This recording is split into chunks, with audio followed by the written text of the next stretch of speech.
Ladies and gentlemen, I'd like to say good morning from my end. Good afternoon in other parts of the world. Guess what? You are going to hear from the man himself, Saint Moses, the owner of Saint Moses Funeral Home. In just a little bit, he will be live on BRIDGERADIO Africa. We speak directly to the people that make the news. Share the video.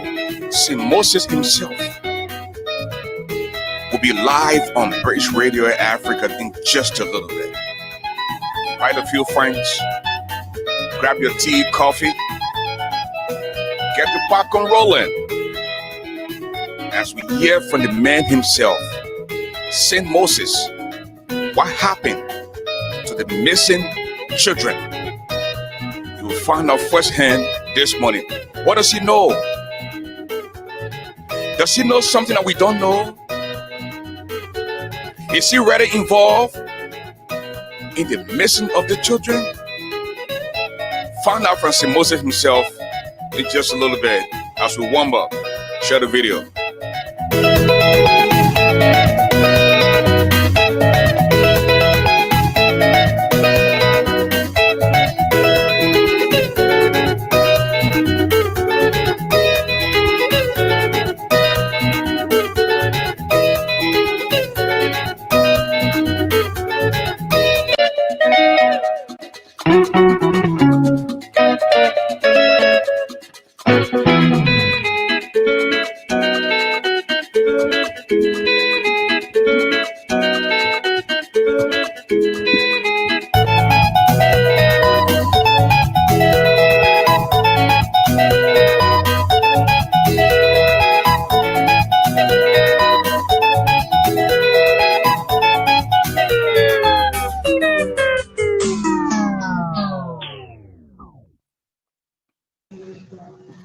Ladies and gentlemen, at this time, we'd like to say welcome to BRIDGERADIO Africa. Live with me right now is the owner of Saint Moses Funeral Home. Moses, good morning. Welcome to the show. Thank you very much. Thank you. Thank you. Listen, to be quite honest with you, I have not followed the story. Hello. You're kind of breaking up, sir. Yeah, I can hear you now. Can you hear me? Yes. Okay. I have not followed the story. What happened? What is really going on? You have been accused of involved in ritualistic killing. What happened to the missing children? What do you know? Please let the world know. Please, is there a way you can better up your audio? I'm not really picking you up. Okay. Can you hear me now, Moses? Yes, I am. Okay. Please let the world know what is going on. You have been accused. You are Moses. still breaking up, sir. Oh wow. I don't know how better. Hold on. Hold on. Okay. Can you hear me now? Moses? Yes, a little crack, but I can pick you up. Okay. I just want you to let the world know what do you know so far. You are in the news. You have been accused of being involved in ritualistic killing. What happened to the missing children? What do you know? And what do you not know? Please let the world know now. You're live on the international media. Well, you're breaking up. I think I kind of understood what you're trying to ask me. First of all, let me invite the presence of our Lord and Savior Jesus Christ, asking Him to console the hearts of these affected families for the irreparable loss. The issue is ongoing investigation by the police. But I remain remorseful of what has happened. It was an accident. I will detail all that I know about it, but please let them accept my deepest regret and condolence. Um, just to kind of summarize a little, some 4 months ago, in fact, firstly, I'm engaged in gold mining within Bond County, behind a town called Balala Town, okay, across the St. Paul River. Um, I've been purchasing equipment, sending it out there, including some 4 months ago, I purchased an ATV motorcycle from one Mr. Robert Blamo. Mr. Robert Blamo and I have been friends for a little over 30 years now. And he had been the architect behind the maintenance and operation of my motorcade escort during funeral services in Liberia. In fact, the victim, his son, had been one of the riders and mechanic. So this particular family, we are no stranger to each other. Um, I purchased this ATV from Mr. Blamo 4 months ago, roughly, and had it sent out at my mining site in Bond County. All right, waiting the rightful time, like during the rain, that I may move about easily in rugged terrains. Um, on last week, to be exact, on the 12th, Monday, I departed Monrovia for the mining area. Arrived in Balala town on Tuesday afternoon, and we had already constructed our camp, because from Balala town to our mining sector is roughly an hour plus walk. For me, I don't walk very fast, so it made me about an hour, 30 minutes, or 45 minutes. And being that I'm afraid of snakes, I don't even like to trample on the road. Um, so we have built a camp 5 minutes walk away from the mining site. So we have moved on that camp. So we arrived in Balala town and drove on to Tuesday afternoon, which was the 13th of October. We arrived in town, had a series of meetings with the workers and what have you, and we embarked upon installing the equipment we had on the field. But firstly, the electrician that is in the employ of the company is not very accurate with the installation that we needed to carry out. So we had to look outside to source an electrician that had experience on how to install this equipment. It was how my partner Mr. Abraham G. Samuels, who was also on the field with me, recommended a gentleman that he had met that introduced himself as an electrician and that he had done similar a company that was already operating in the same area. So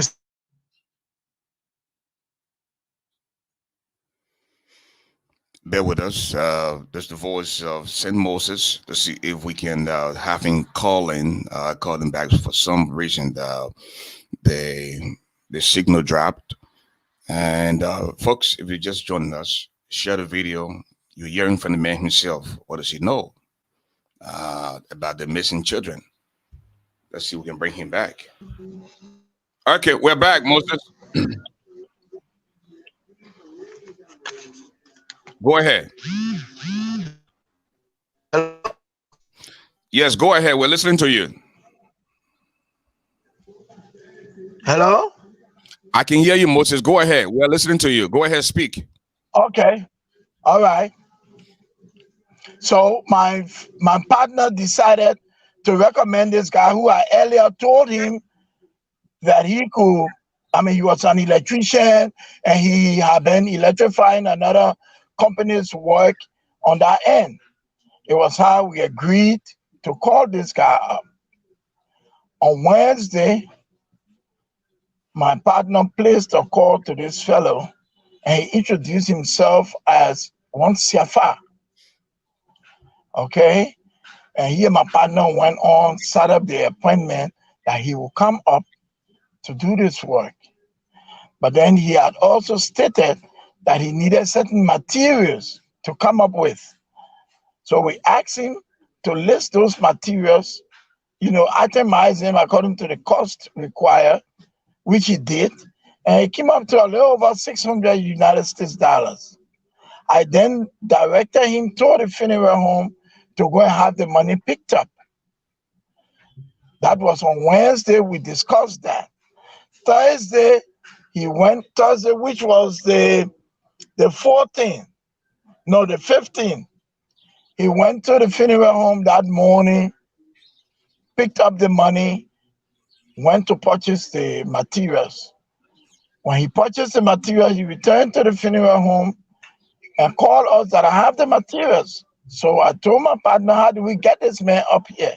My partner said, listen, there's a guy I use.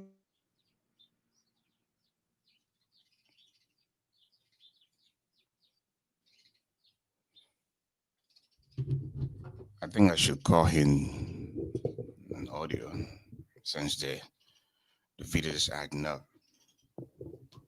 Call him via audio. It will do better. Well, folks, please bear with us. We are going to get to the bottom of this. All right. Hello? Yes, can you hear me, Moses? Can you hear me? Hello? Okay, let's do this. Let me call you on the phone instead of the video. I'm not getting you, sir. Okay, let me call you on the phone, okay? Let me call you on the phone. Hello? Let me call you on the phone, Moses.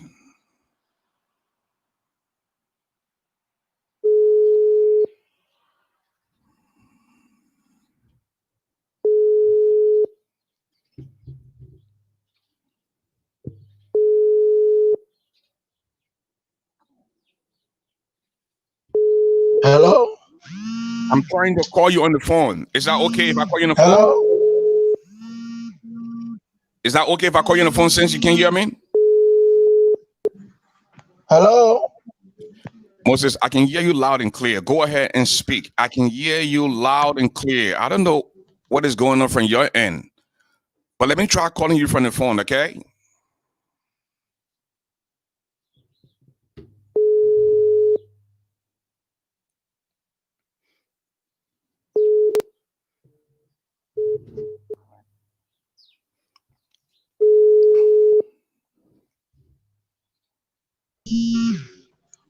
Okay. Hello, Mr. Garley?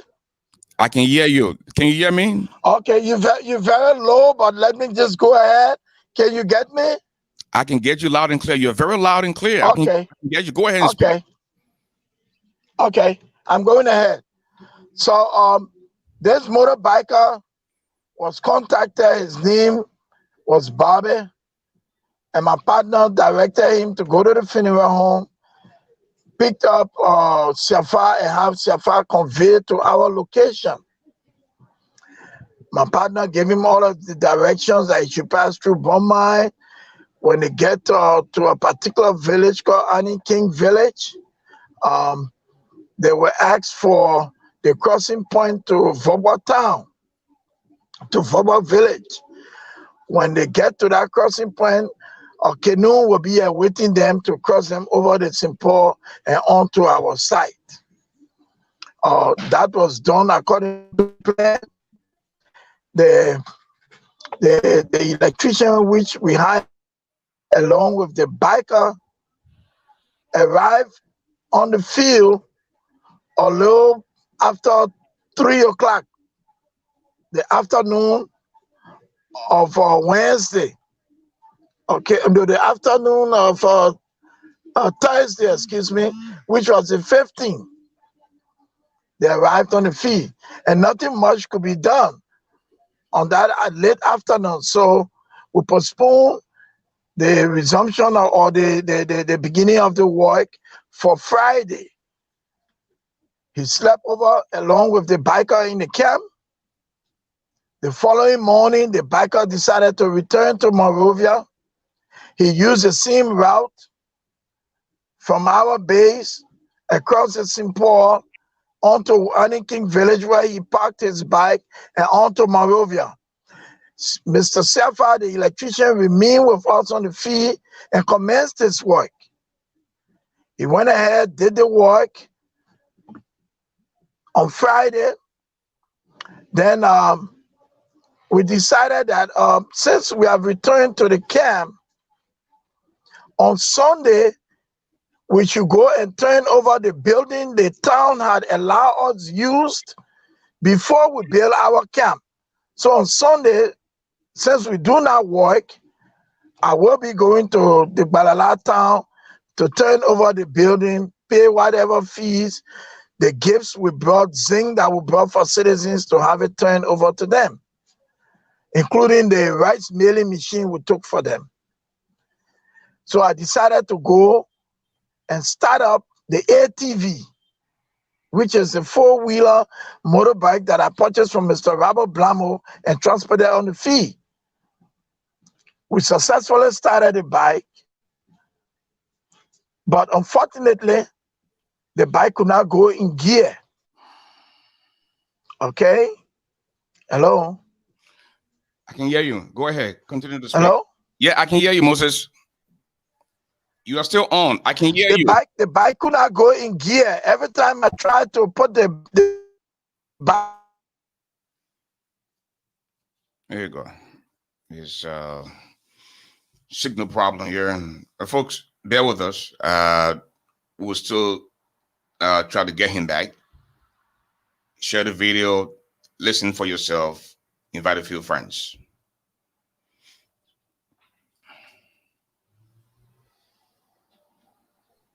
Moses? Okay, we are back, Moses. Continue.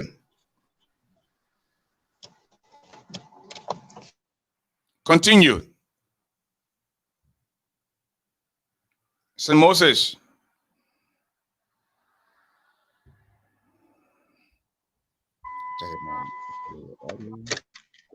Okay, continue, Moses. You're live. You're back on. Go ahead. Hello? Yes, sir. You are back on. Go ahead, sir. We can hear you now. Can I go ahead? Yes, sir. Go ahead. Can I go ahead? Yeah, go ahead. Go ahead. I'm not, you're coming in broken. Can I go ahead? Yeah, go ahead, Moses. Can you hear me? Go ahead. Go ahead. Moses, go ahead. Hello? Yeah, go ahead. I can hear you. I'm not getting him. I can get you. I can hear you. Moses, I can hear you. Go ahead. Well, let me just go ahead with the story. If you are getting me, that will be pretty good. I'm not hearing you. as I said, the bike could not go into gear. Every time I tried putting the bike into gear, it was unsuccessful, and giving those grinding gear matching sound. So I decided to call upon Mr. Blamo, who was in Monrovia, to inform him that the ATV, I want to use it, but it's not going into gear either.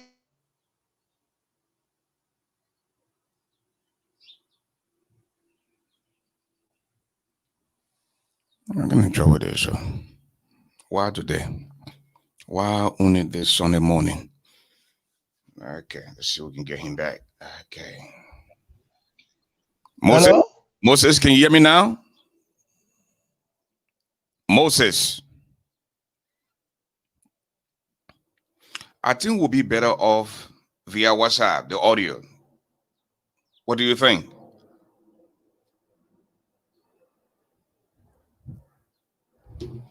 Let me call you on the phone, yeah?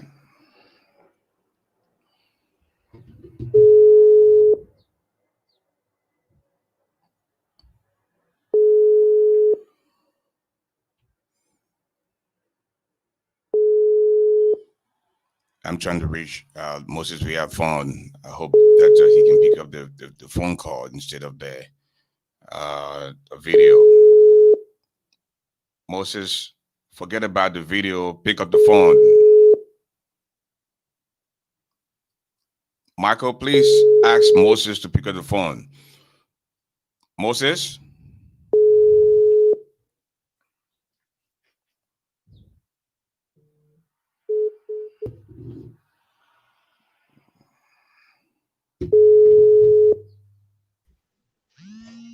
Moses? Moses? Hello? Moses?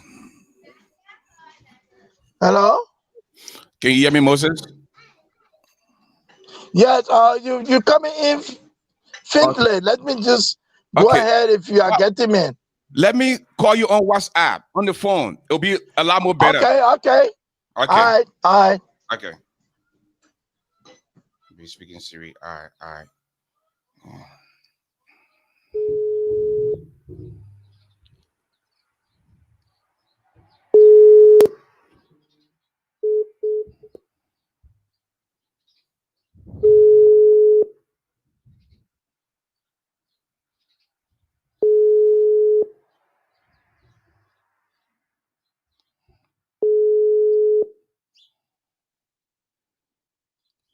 Calling him now.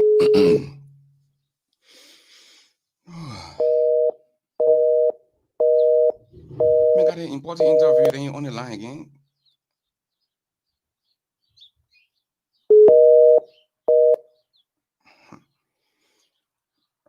Folks, if you just joining us, this is Bridge Radio Africa.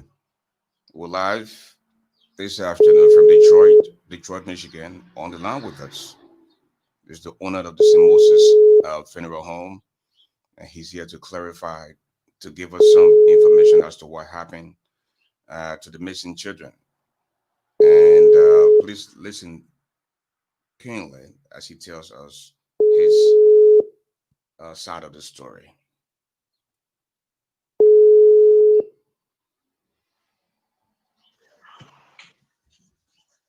Moses? Hello? Moses, how you doing? Yeah. Okay. Okay. Now you can hear me better, right? No, Hello? don't call me on video because it will not appear there. Go back to where we were. Okay, now you can hear me, right? Okay, go ahead and continue. Yes, I can. Okay, go ahead and continue.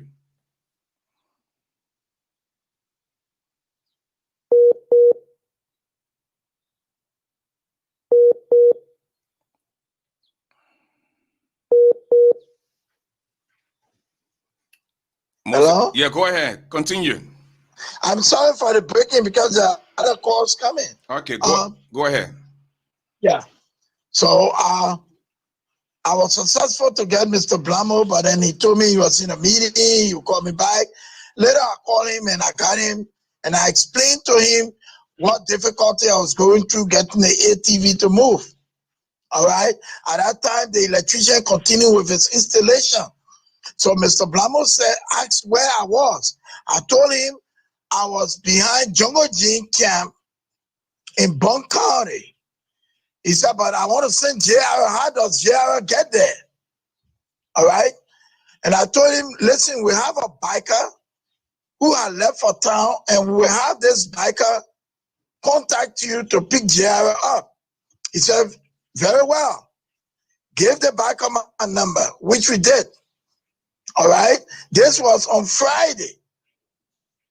The biker later called us that evening and told us he had contacted Blamo and he had appointment set to pick his son up the next morning, early Saturday morning.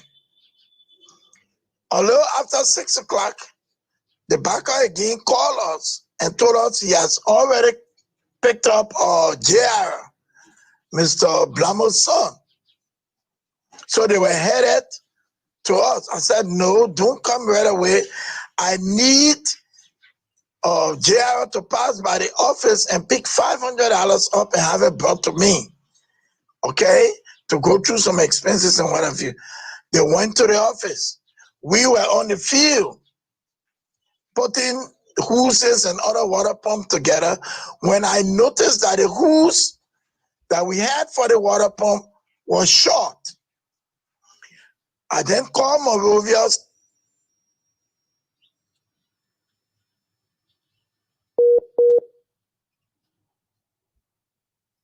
50. Hello? Yeah, go ahead, Moses.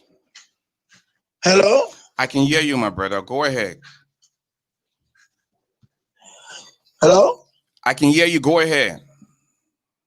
Okay. So the judge should pick up $500 and then they should arrange for Sunni Brothers in Claratown to have a roll of the 6-inch water pump hose collected and brought to me. The biker went, collected the hose, went back to the funeral home, picked JR up, and then back up on coming. We then, when it got to Bone Mine, the biker called my partner and told him, listen, we are in Bone Mine, headed to the water. That's how my partner instructed the guy who normally used the Kino, the chief of our security, to go and receive JR and the biker, cross them over. Okay? So when they got to Annie King village, because of the weight of the hose, they could not continue carrying the hose. They left the hose along with the bikers or the rider's bike in Annie King's village and got on the canoe and crossed over. This was on Saturday the 17th of October. JR arrived on the field a little past 2 o'clock. He came straight to me. Oh, Papa Moses, I'm here. I said, oh, thank God, JR. Pretty good. Listen, go to the camp. It's 5 minutes from here. Someone will escort you there. Go to the camp. You'll see the ATV because he had been the very person servicing it when I was in Monrovia, when his father sold it to me. Okay? Go, you see the ATV, ask of the key, start it up, but it's not going in gear freely. That's how JR left. I even told him food was there. They went, they ate. Within an hour, which was now a little going to 4 after 4 p.m. Saturday, JR returned to me on the field and told me, oh, Papa Moses, I'm finished with the bike. I said, this quick? But what was wrong with it? He said, oh, you know, we did some conversion on the bike, so the speed that is required before you shift the gear, the speed is too high. So when you're shifting the gear, it will always grind, like something fighting to match. I said, but I don't understand that. It shouldn't be that way. But however, let me get through from the field. I will come. You show me what you did. He said, okay. He waited while we're on the field working, pretty close to 5 o'clock. The electrician went to my partner and said, listen, I'm done. And I need Moses to go and check and prove the work because I have to return to Monrovia. Tomorrow is my grandmother's feast, which would have been the 18th of October, Sunday. So he left and went back to where he was working. My partner came by me and told me, listen, the electrician said he's out. He's finished with the work. You should go and check it. I said, but why is this man rushing? You know, this thing was supposed to start this thing around a whole day. We'll make sure the electrical aspect is okay before he leaves. He said, well, the man said he got a feast. So I just ignored it. Later, I saw the electrician coming. This was pretty close to 5 p.m. He came by me, oh, chief, come and check the thing. I need to go back to town. So I left. I went. He put the things on.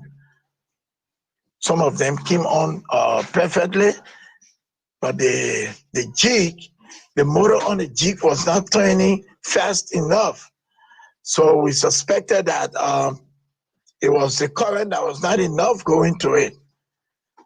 But then we decided to call the manufacturer, the person that fixed that equipment. We called Morovia to Mr. Aaron. Mr. Aaron told us we needed 450 volts. Okay? And the 440 volts, 3-phase to turn the motor. But we had 390 going into it. So we told the electrician, the guy went ahead, adjusted the current coming out of the generator to 440. Again, when he switched it on, the motor was still not turning right. So he said, well, Pa Moses, I've done my work. What we are seeing here is not my fault. It's the motor that is faulty. It's faulty. So you have to change the motor. I have to be, so can we put things together? Moses. At this time now, Moses. It was a little after 5 p.m. Moses. Yeah. We're concerned about the missing people. That's why we are going to. But you gotta get to the point, Moses. You gotta get to the point, please. Okay. Before you continue, Moses. Okay. Listen. Before you continue, this is Moses that I know. I've been around for many decades. You've been in the funeral home business. Sometimes people do not have money. You help them out. You made a lot of money. People are saying now you got into the gold business and you want to use human blood to sacrifice to make more money. Your name is all over the place. You have the opportunity now to tell us what really happened to these children. What do you know? Go to the point.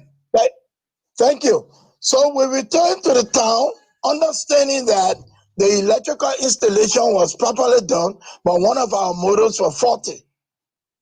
When we bargained with the electrician, he charged, we paid him what we agreed upon. Then I turned on to Mr. Blamo's son, JR, to show me what he had done on the bike. Immediately he showed me what he did on the bike, which was the same problem on the bike, but he showed me a shortcut to start, keep it in gear and move. So that was done. I paid JR 50% of what I asked, that I told him I would pay him, and that when he gets to town, he can collect the other 50% from the funeral home. That was over with. As I'm speaking to you, we were around 6:15 going to 6:30 in the evening.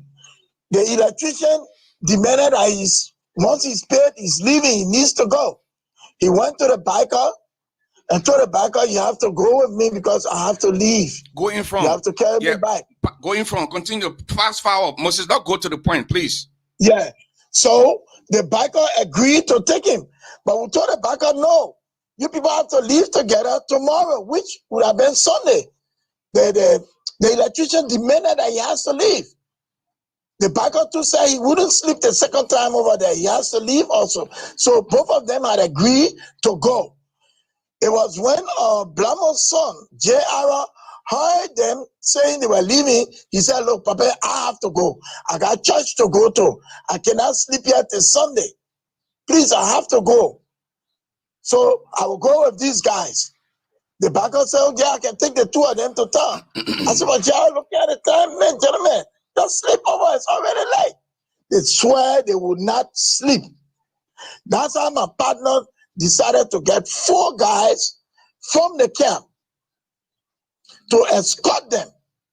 with the intention that when they get across and these guys leave for Monrovia, those 4 guys will remain sleeping in Annie King village and bring the hoods that was left there. That was the plan. As they were going, my partner asked the welder to take the faulted motor along also. So there were 8 persons that left the camp that evening. They all went. A little after 7:30, 8 o'clock, normally I go to bed soon. I left and went to bed. They were outside watching DVD. By 10 o'clock, a few minutes after 10, my partner was sitting on my bed, trying to wake me up. Moses, you have to get up. You have to get up. When I got up, he said, there is trouble. There is trouble. I said, what trouble? He said, the canoe carrying those workers have capsized. Man, listen, I was off. Well, the canoe had capsized. And as we speak, according to information, 3 persons made it across the shore. 3 persons are missing. And those 3 are the 3 that came from Monrovia. Man, I almost collapsed. However, we were very frantic on the camp now. Everybody moving about. What do we do? So a little after 11 o'clock, before I could really, come to myself, I said, no, this news cannot get to Mr. Blamo without someone conveying it to him from me. And I did not have the willpower to call Mr. Blamo. I cannot. That's how I contacted his priest Harrison of the Lady of Lords Church into a farm, BRIDGERADIO. I talked with him, I explained what had happened. The priest said, Moses, there's nothing we can do now, just stay calm. Tomorrow morning I'll inform the other priests and we will arrange to go and meet Mr. Blamo. And that's how it went. Sunday, we left the camp with the intention of passing around through Torota into Bombay to mobilize, inform the authority to mobilize search. It was how on Sunday we arrived in Bombay. Monday, I went by the police station, gave them the statement of what transpired, gave them the statement, and then I was in Bombay there when families started arriving. Okay, the whole of Monday I was there. And then they started threatening us. That's how I left and came to Kakata. Under security advice, go away from here. We are going to handle this issue and get back to you. If we need you, we'll call you. All right? Those guys who survived were turned over to the authorities in Bombay. I returned to Kakata, calling, monitoring the search. When they need money for anything, I will have the money disbursed to them via mobile money. That's how high I've been. I remain in Kakata, monitoring activities on the field at the water side till Thursday. Thursday, I even pleaded with the police in Monrovia, listen, I need to leave Bombay and come to Monrovia, all right? So that you people will get a full story of this thing and say, we have our people on the ground there, they are investigating, we'll get back to you. You stay where you are. And I was in Kakata till Thursday under the watchful eyes of the Bon County Police Director, Mr. Nipe, okay? When Monrovia called him and asked him to convey us to town, to the police headquarters. On Thursday evening, we headed to Monrovia. We landed at the police headquarters a little past 8 o'clock. Okay, they contacted 103. 103 said, okay, since you guys are in town, leave, go and take a rest. He told the commander that wherever we are, the commander should be aware so that by the next morning, we should report to the headquarters, which was on Friday. Okay?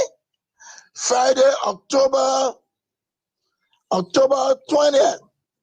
No, it was it the 20th? The 23rd, yes. Okay? We arrived that Friday. morning. They took my statement, asked all the questions they wanted to ask and all of that. In fact, the family had brought the chief zoo, that the chief zoo should go and check and what have you, started tarnishing my reputation, demonstrating at the funeral home that I'm hiding in the funeral home. In fact, I was escaping to Sierra Leone. I was arrested. Their children did not drown. I went and hijacked their children, holding them hostage to perform ritual acts. For what? For what? I've built my reputation over the years without committing criminal acts. Nothing, no business activity will I partake in that I would want to use human blood. I depend on God, and God has made me successful. I have passion for mining. I'm a very successful funeral director. I own the largest funeral facility in Liberia and the best. There's nothing that I would need, that I would revert to killing people. How will I even go in? I'm not a power society member. How can I even go capture people in the bush of that society? It never. But I respect the family. They are hurting. I refuse to talk about this issue because I do not want to render them disrespect during their period of grief. But the misinformation is too much. People don't even know me. They just talk. They don't know me. So I respect the family. They are in serious denial. I agree, especially for my brother, Mr. Blamo. He lost a daughter a year ago. He lost his lovely younger son March of this year. Then his junior boy, person that worked for me, then I will go inform the father, say your son to me. Then I will be that foolish to grab the boy after the father knows his son is with me. Grab him and keep him in the bush for ritualistic act. Then I don't think that medicine man that directed me even have sense. And then I'm a fool. So this is the issue. This is the issue. It's unfortunate that these guys got drowned. Unfortunate. Had they listened to us, with me on the captain tomorrow, had they listened, this would not have happened. This accident would have been avoided. The water table is high. The crossing area there is not very far from a fall. And as the story went, as they were crossing, 6 of them out of the 8 got on the canoe to cross. When they reached certain portion of the water, heavy wave of water hit the canoe. Water started to enter the canoe with force. It was how the electrician became frantic and decided to jump off the canoe. By jumping off the canoe, he destabilized the canoe. That's how it capsized. And then these other guys who could swim crossed over because it was in the night, they could not see anybody, according to them. They crossed over and trying to flashlight over the water. Moses, seeing to see. Moses, you've been playing around. Yes, you've been playing around day by day for a long time. When somebody is drowned, how long does it take for the body to resurface? Well, firstly, there are a few factors that are involved with when the body will be recovered or whether it will not be recovered. Factor number 1 is the terrain. Factor number 2 is the current of the water at that particular time and place. The current of the water. But for the human tissue, well, most times, sometimes 4 days, depending on the temperature of the water, 3-4 days, maybe 5 days. But from history, from what people are saying about that place, on occasions people have gotten drowned there and their remains were never recovered. Never. Even the chief zoo have been told all of these things. Zanzankawa, Chief Zanzankawa. I don't know. I have crossed to that place before. Sometime in March, I crossed there. Okay? This is what happened. Who is your partner? You keep saying my partner, my partner. What is the name of your partner? Mr. Abraham G. Samuels. Abraham J. Samuels. Now, the survivors, you also said 3 people survived. They managed to cross the river. Have you had a conversation with them? Well, when we met at the police station, because all along they have been under the supervision of the police. When we met at the police station, I listened to them. I asked them questions. They explained to me what happened. It is how I even got to know that the electrician jumped off the canoe first before the canoe became unstable and capsized. Now, it is also alleged that you promised to give the victims' family money, as reported by some family members. Why you won't give them money for? There have been on no occasion have I promised to restitute money for losses. Never. The only person and I that are interactive money business is Mr. Robert Blamo, because he had requested assistance in his effort to find his son. In fact, as we speak, he is in possession of one of my pickup trucks, my Land Cruiser pickup truck. He said he does not have car to move around. And I sympathize with him that we need to get to the bottom of this thing. I gave him my car. He needs fuel. He goes to the funeral home. They fuel the car. All right? Even as we speak, when he was in bomb.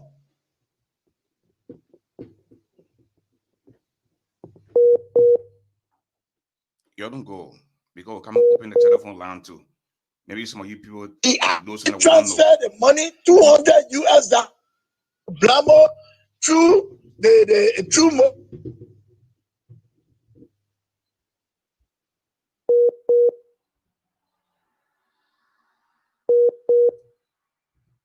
I'll start calling the man. The man Commissioner. Wasn't sure.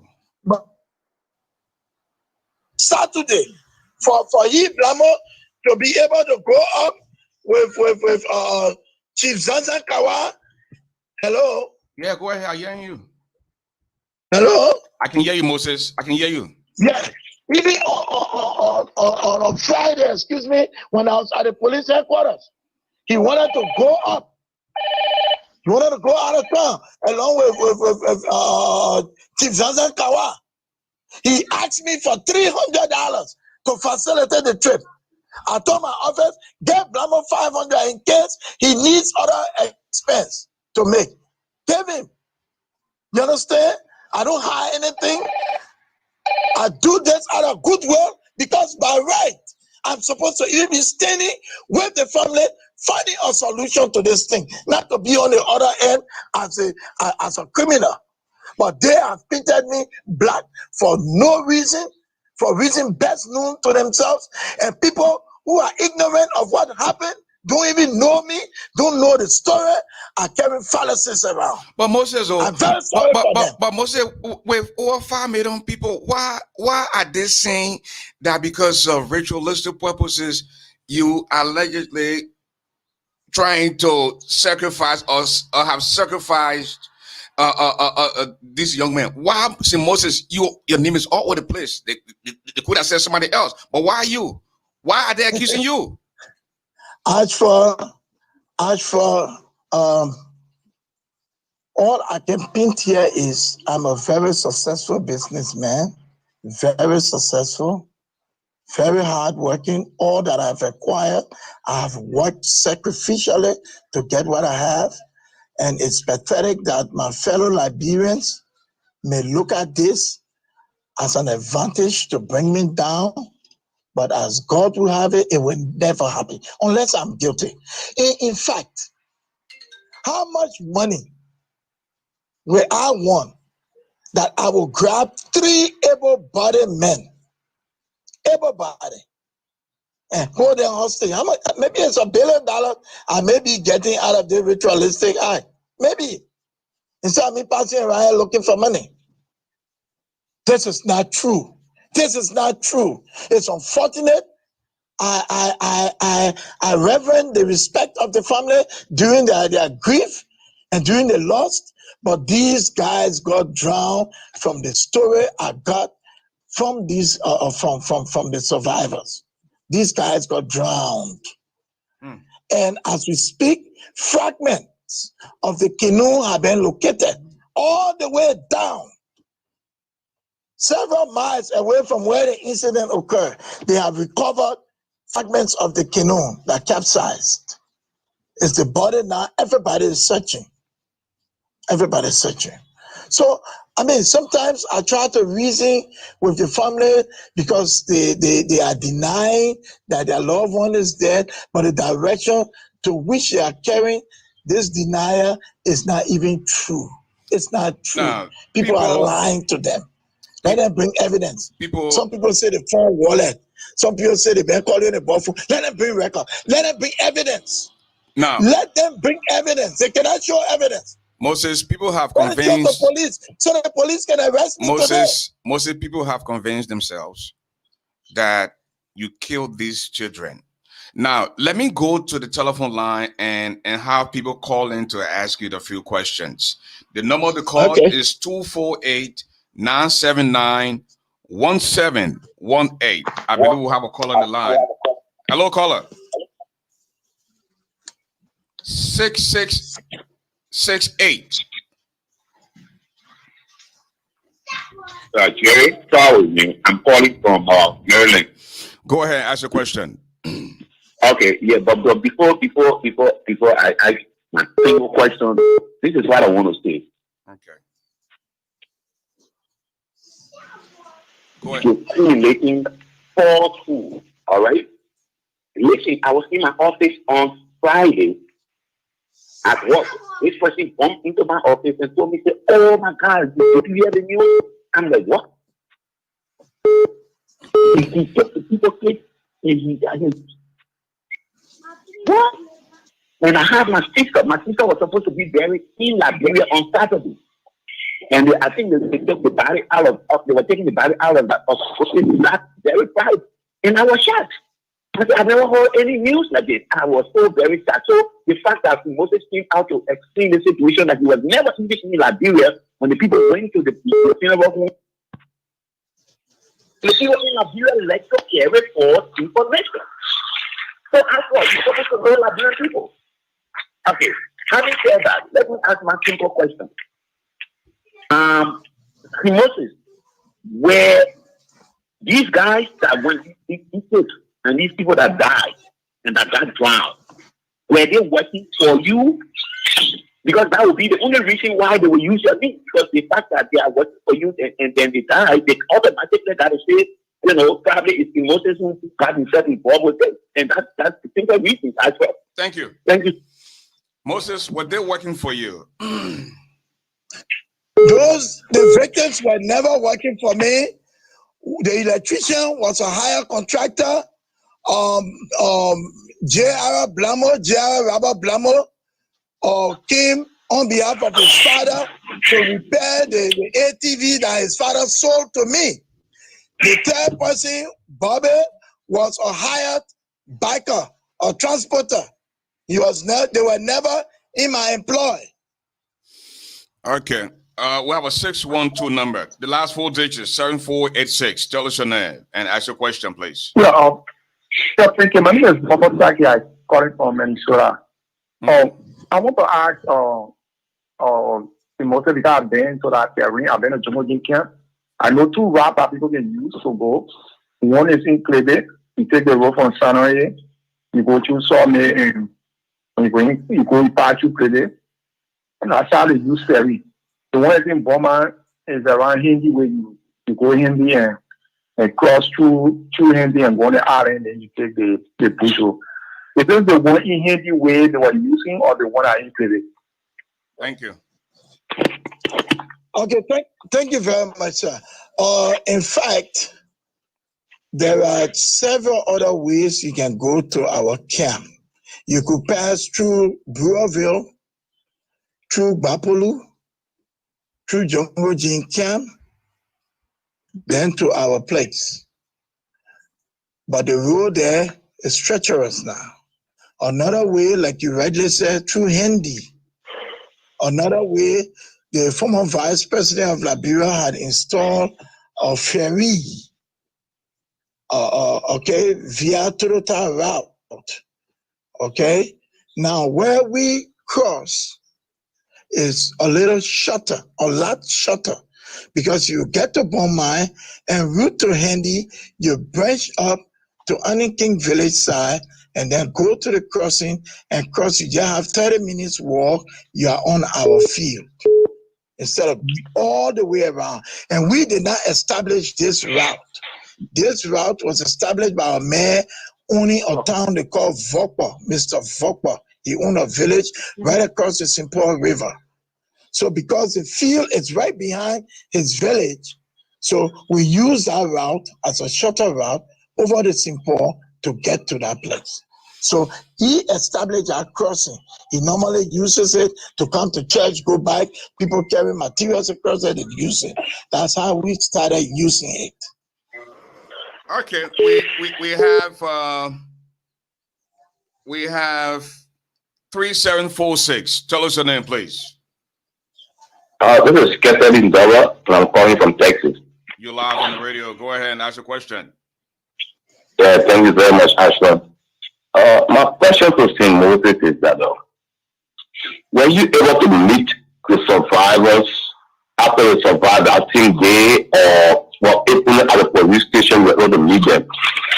And you receive the information about the kindergarten campsite. Why didn't you make effort at all costs that very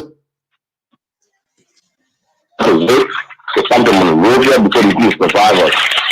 And Ashford, Adria, Gamma Manor, and Gold Miner are always the best at making sacrifices, especially when our gold mine and Gamma mine are not boosting. They always make sacrifices. It can be animal sacrifice, it can be food or whatever, but they are always in the habit of making sacrifices. So I hope this will run one of those sacrifices that they make with children. Thank you very much. Thank you. Go ahead and answer the question, Moses. Okay, just to answer the first aspect of his question, the incident occurred almost on the other side of the river, of the St. Paul River, on the Bon Mine side. I'm on the Jungle Gene side, all right? When that incident occurred, those who were paddling the canoe, those that survived, did not come back because the canoe had capsized. They continue into Vauban Village to inform the township in Vauban Village of the incident. It was from Vauban Village that the intervention began. I was on the other side. There's no way I would have gone there to even talk with these survivors. I firstly met these survivors at the police depot in Bomai on Sunday when I passed around and went into Bomai through Kakata. It was my first encounter with the survivors in the presence of the police. And I was not even allowed to question them. I only greeted them. Their accounts were made known when they made their statement to the police. Okay? This is how I got their account of the story. When it comes to sacrifices, my dear brother, I work with equipment. If I want to make sacrifices, there's no need of going and buy $60,000, $70,000 equipment. Then I turn around to go and kill people to get money. I think I would have kept my money in my pocket. I would not even prepare a washing plant. I would have kept it in my pocket. And then get 2 or 3 men use shovel dig here because the medicine man had already killed 2 or 3 persons, spilled their blood for me to get wealth. So just dig here and I will find 100-carat diamond. But Moses, according to you have the best funeral home in the country. You've been this for over 30 years, and you are very successful. How much more money do you need? Why you got to gain it? Go business again? What you need? Yeah, it's my passion. Mining is my passion. I just love mining. I love mining. Okay, this is it. Okay. There's nothing else I can explain to that. In fact, my entire mining operation is a very funeral home that finances it. You understand? So if we even look at the business aspect, the mining operation owes the funeral home so much. But back to what that gentleman said, my brother, I cannot dispute facts that people make sacrifices or what kind of sacrifices they make, but I am not involved with that. I am not involved with that. Okay, let's go back to the telephone line. Folks, if you call and I didn't recognize you, please mute your phone. Okay? Okay, we have this person that been on for a long time from Indiana. You're live on the radio. Tell us your name, please. Good morning, Ashley. My name is Ashford, not Ashley. Go ahead. Ask a question. Sit down here. Ask a question, please.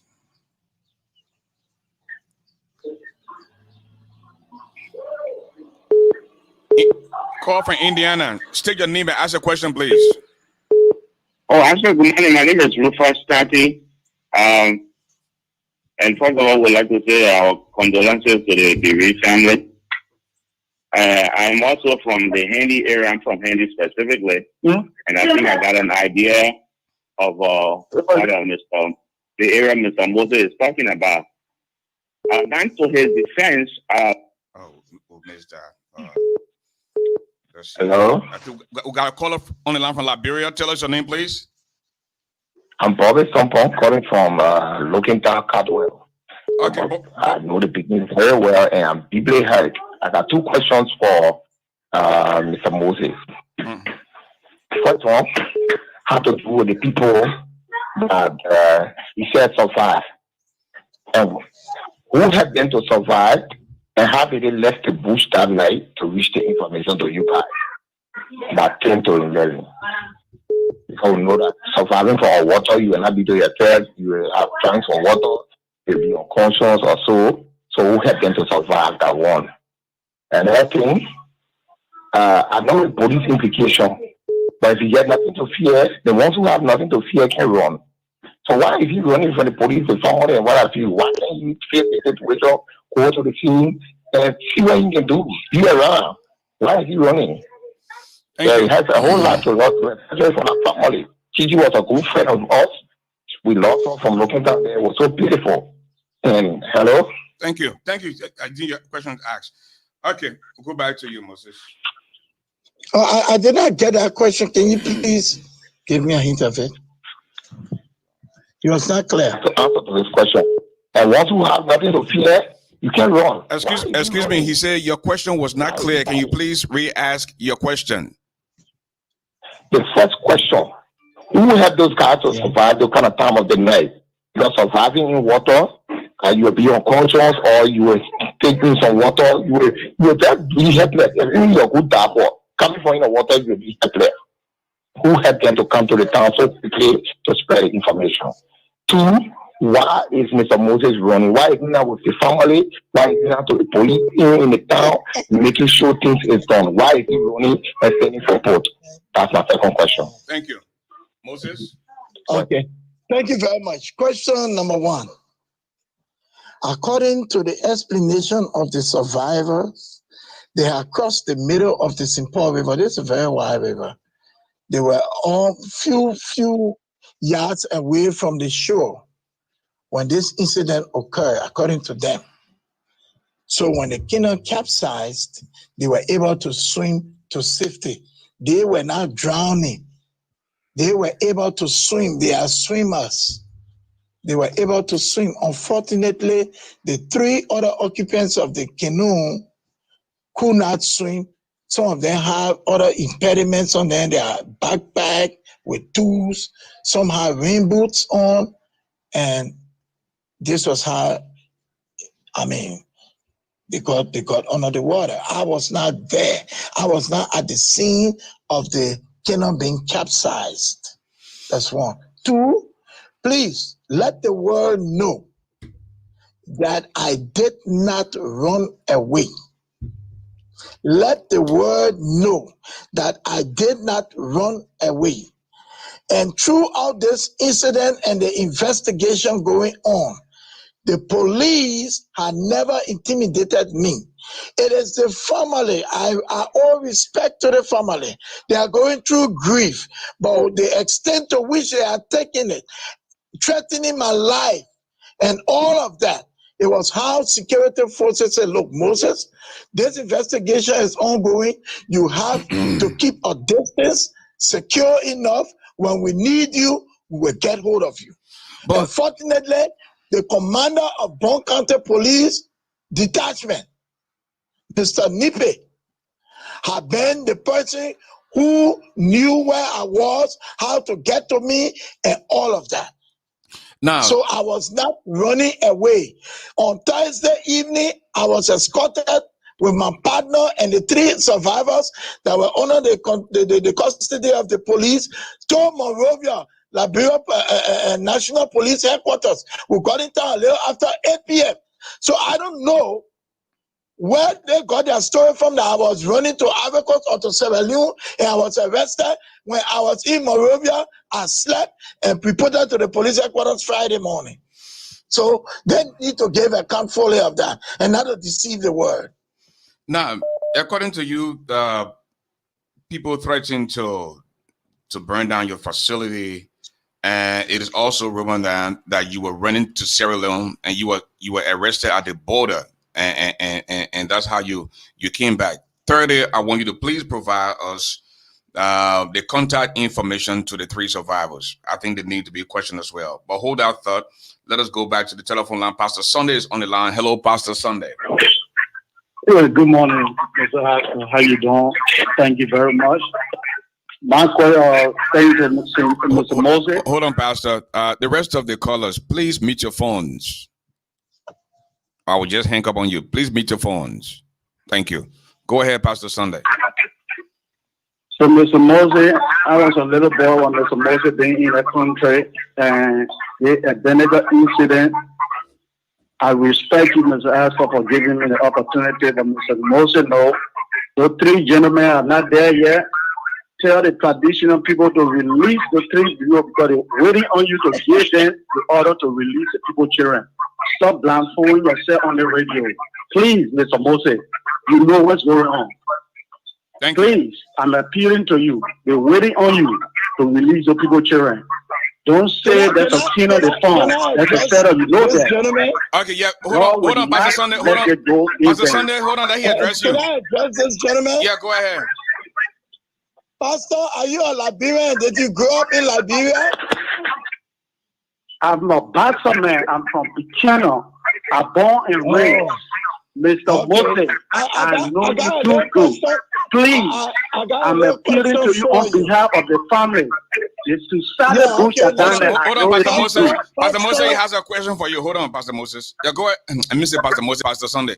Go ahead, Moses. Pastor, if you are an indigenous Liberian from Bassa, I respect that. But I think we are a little ignorant of the fact that I am not from any of the traditional societies in Liberia. I'm not a member of any. So the first ignorance I see that you may be conceiving is that Osina, as I am called to the society, Osina will connive with society people or with devil crew to hold anyone hostage.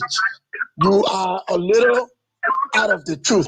So I want you to please really go back and investigate before you think Osina will join with elders who are members of the powerful society in this country, the power society, to hold people down for ritualistic purposes. If I were a member, maybe you can associate me to that. No human is perfect. But please, I'm not a member of the Niji group or any other group in Liberia here. No, I'm a sinner. There's no easy This has nothing to do with religion. This has nothing to do with religion. It has something to do with the dimension of that family. You know that. I'm begging you, Mr. Moses. I'm begging you from the bottom of my heart and on behalf of the Liberian people and the family, I'm begging you. Give the order.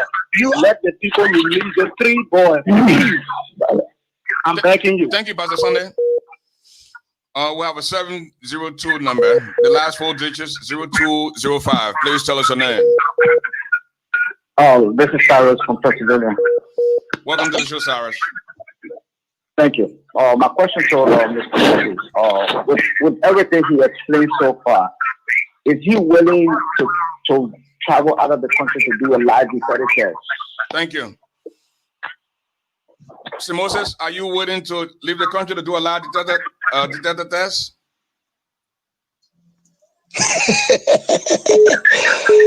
Listen, I'm ready today, tomorrow, any given time, any given day. Thank you. I really want the family to have a perfect closure of what has transpired to their loved ones. I will really know. I'm willing to cooperate any day. And no one should spread fallacy that Moses is running away from who? The family had threatened my existence. And the security forces know. They know it. You understand me? But I continue to respect the mode of their grief. But I plead with them not to go through breaking the law.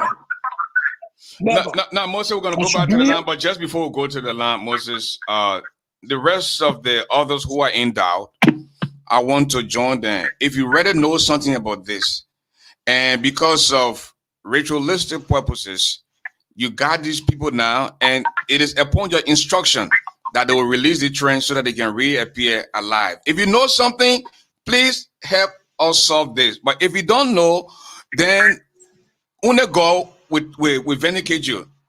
Let's go back to the telephone line. 2018. Tell us your name.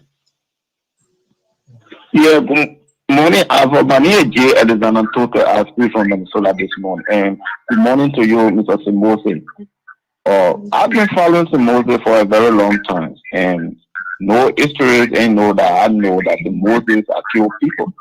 All we know is what Simose collect in the ballots and what have you. In Liberian people, they are good in no time people repetition. I'm sorry that a pastor will come on the land this morning to say that Simose will tell the people to release the ballot. I grew up in a river. I was in Santa County when I was a kid. This thing happen all the time. People who don't know how to swim or first time and cross the river, they always make to cancel because they are afraid. So that is the reason why the pedal or who using the canoe always need to advise when the people getting on board. Say they play is very rough. In fact, you have to be careful. You have to warn the people because people who don't know how to swim, they will always like to jump in the water. So it's happening all the time. Why would Liberian people would Moses responsible? Why it is true that we all agree to Moses the one who sent for the kid to do piece of job and he paid them for them. He paid them for the work. So Liberian people should stop putting people at this man. This thing happen all the time. What would people do to God? Thank you. Okay, now to the rest of the callers on hold, please mute your devices. Okay. Moses, come in to respond quick, and we'll go back to the telephone line. Yeah. Go ahead. Hello? Yeah, go ahead. No, what I said, if you already know something about this, please release the pure children. Okay. You got children, and you don't want to see bad things happen to your children. If you don't know about it, then only go let us know. But if you know something about it, and these people are still held hostage because of juju purposes, they are baking, but do something. Go ahead. ASHFORD. Yeah. Hello? I can hear you, Moses. I may not be the right authority to say this, but let me openly call on all societies in this republic, be it traditional or Western, please come to the aid of this grieving family and myself and expose the truth. Please, if I have these guys hiding anywhere for ritualistic purpose, which I cannot conform to, please expose it now. Expose me. I'm in Moravia. Why are hiding the people? Maybe I got a group of people holding them somewhere. Let them find it out. I'm in Moravia speaking to you. I have no hand. The only place I continue to regret is my acceptance to allow these people to leave. My acceptance. That's where I hold myself guilty. I would have stood my ground. No. And I mean, no. I'm the head of the case. But people explain their long story, how the other man, grandmother feast, his sister coming from. In fact, his sister had played for my soccer team. His sister had played from that stepping stone. She went to America and sent for her father. Her mother is my very good friend. But for today, they will think that I'm carrying a ritualistic act or wish to use their kids. 3 able-bodied and promising young men. 3, hey man, this must be $1 billion I need. We all watch African shows and see what happens. One out of that set, you see the riches. What do I want? To hold 3 persons. I don't have weight. I'm a Christian. I'm a member of the Baptist Church, Zion Grove Baptist Church. I'm no medicine man. Please, let us not think this way. I'm calling on all societies, all souls, all boudoirs, every powerful group in this country to please come to the aid of the family and expose the truth. If their children are being held by me, let me be exposed and be prosecuted to the letter. Okay? I invite everybody. I'm open. But please, let no one take the Lord into their own hands to judge someone who is not guilty of anything. Let's go back to the telephone line. We got somebody calling from Liberia. People are threatening my life. Hold on, Yeah, I'm calling again, second time. I want to ask Moses another more question. I call on the government to please come to my aid. One. Why they are investigating the issue and protect my assets and my life. Moses, hold on 1 minute, please. Yeah. We're going back to the line in Liberia. You know, did I be in the house? So let's get it mentioned to talk from Liberia. Go ahead, my brother. Okay. The first question I wanted to ask Moses, did he know that route the people were using that kind of time of the night? Excuse me, sir? I said, Moses, did he know that water right? The people are using that road, the road for the water. The people are using at that time of the night. That one. If Hello? I know it, he went to the funeral home that morning. Hello? I know that route. Yeah, go ahead. Hello? You getting me? If you know the route, that's what he said. If you knew what road the people are using at a particular night to leave the camp. Hello? If you knew. Yeah, Moses. 2, having been your children, his children, and knowing that route. Hold on, my brother. Where you going to leave? Hold on, my brother. You getting me? Hold on, that Moses. Yeah, okay. Moses, go ahead. That route, I told you earlier in my conversation that I crossed over that water sometime in March of this year. I crossed over to go to knew that road they were using that night, that particular night. Just 1 minute. Knew that particular road they were using. My brother, hold on now. Please, 1 minute. We don't talk together. Hold on. Please, 1 minute. I crossed over that water to go on the field there, and I crossed over to come this year. Okay? Sometime in March.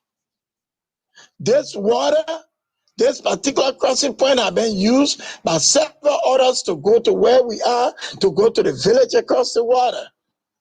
This is not a secret court passing route. This even is a private route. because across the water there are not many inhabitants. No. Okay? So it's no strange route to me. My partner crosses there all the time. Other workers cross there all the time. This was just a fateful night. And in fact, my brother, I continue to say I regret my acceptance that I will allow those people to leave. That was a dangerous time. At night, I don't care how still the water is. It's not good. But these guys, this is a route they used to come to the camp. They used that to come to the camp and do what they had to do, and to return, they insisted they must return. There was nothing treacherous about them coming in there. They built confidence in the crossing. That's how they agreed to go back the same way. Nobody forced them. I did not tell anybody, let the people go. I'm finished paying them. They should not sleep here. Let them move from here. No. They insisted they must leave. And they determined that where they passed to come was okay for them to pass to exit.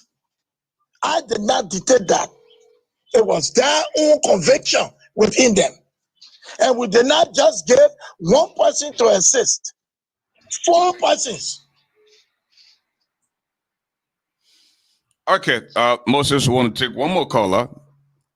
The name is Lofa Julius from North Carolina. Lofa, hello, welcome to the show. Hey, thank you, Brother Astro. I appreciate it. Actually, I got a couple questions for the brother on the line. First of all, I need to know the approximate distance from where he lived to the river. And the reason, first of all, I'm asking this is because, as you know, or I don't know if you know, they asked for, we had the sister of the one of the victims who appear on Across Africa Network, and she told us something completely different, contrary from what I'm hearing the brother tell us this morning. So, and secondly, I also want to know, how long have he been known this young man who, according to the family, the young man referred to him as Uncle Moses. But here to his narrative this morning, he said the man called him Old Man Moses. The third thing here that I also want to point out is when Josephine, the sister, explained, all right, the entire ordeal, how everything went down, and in the audio recording that was released by the family, Moses said in the audio recording that all along Junior Boy was quiet. When others were requesting to leave, Junior Boy was quiet. He never said anything. Yes. Now I'm hearing him saying that they are requested to leave. I'm sensing something a little bit fishy here. Now, finally, before I give you the opportunity, Mr. Moses, I'm dispatching my media team out there to Ball County.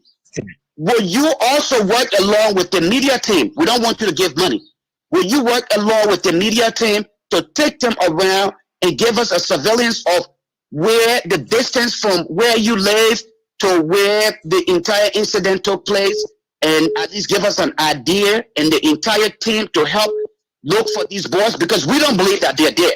We strongly believe they're still alive. So we want you to work with us and the rest of the folks in that little village or town, so that we can get the boys back safely, so that you can go on with your merry life as rich as you are. Thank you. Thank you, Lofa. And again, Moses, you were coming with your response. But listen, some of you people don't respect yourselves. That your rudeness there. You cause here, I'll block you, like I just did a few of you. This is not a place where you come and insult. I've told you people on several occasions. What the nonsense about? You can't come here and be responsible and listen. You have to insult. Jeez. Go ahead, Moses. Okay, firstly, to respond to what the brother had asked, I maintain the fact that Junior Boy was a very respectful gentleman. Junior Boy did not take part in argument with the electrician to leave at the initial start of all of this. He remained quiet. He showed me all about the bike, and he sat and waited. But as I explain and continue to explain, when the electrician insisted on leaving and receive his money and put his backpack on and had the transporter, which is the motorbike guy, Bobby, to join him, and Bobby started to say he has to leave. He cannot sleep the second time because the first time he slept was on Thursday when he carried the electrician and left Friday. He's not going to sleep Saturday again to leave on Sunday. When the motorbiker concurred with the electrician, it was when respectful JR said, well, Papa, all the people going, let myself go. I don't want to sleep, actually. I'm supposed to go to church. So since they are going, I have to go. He did not argue with how the electrician was arguing, the motorbiker was arguing with my partner and all of that.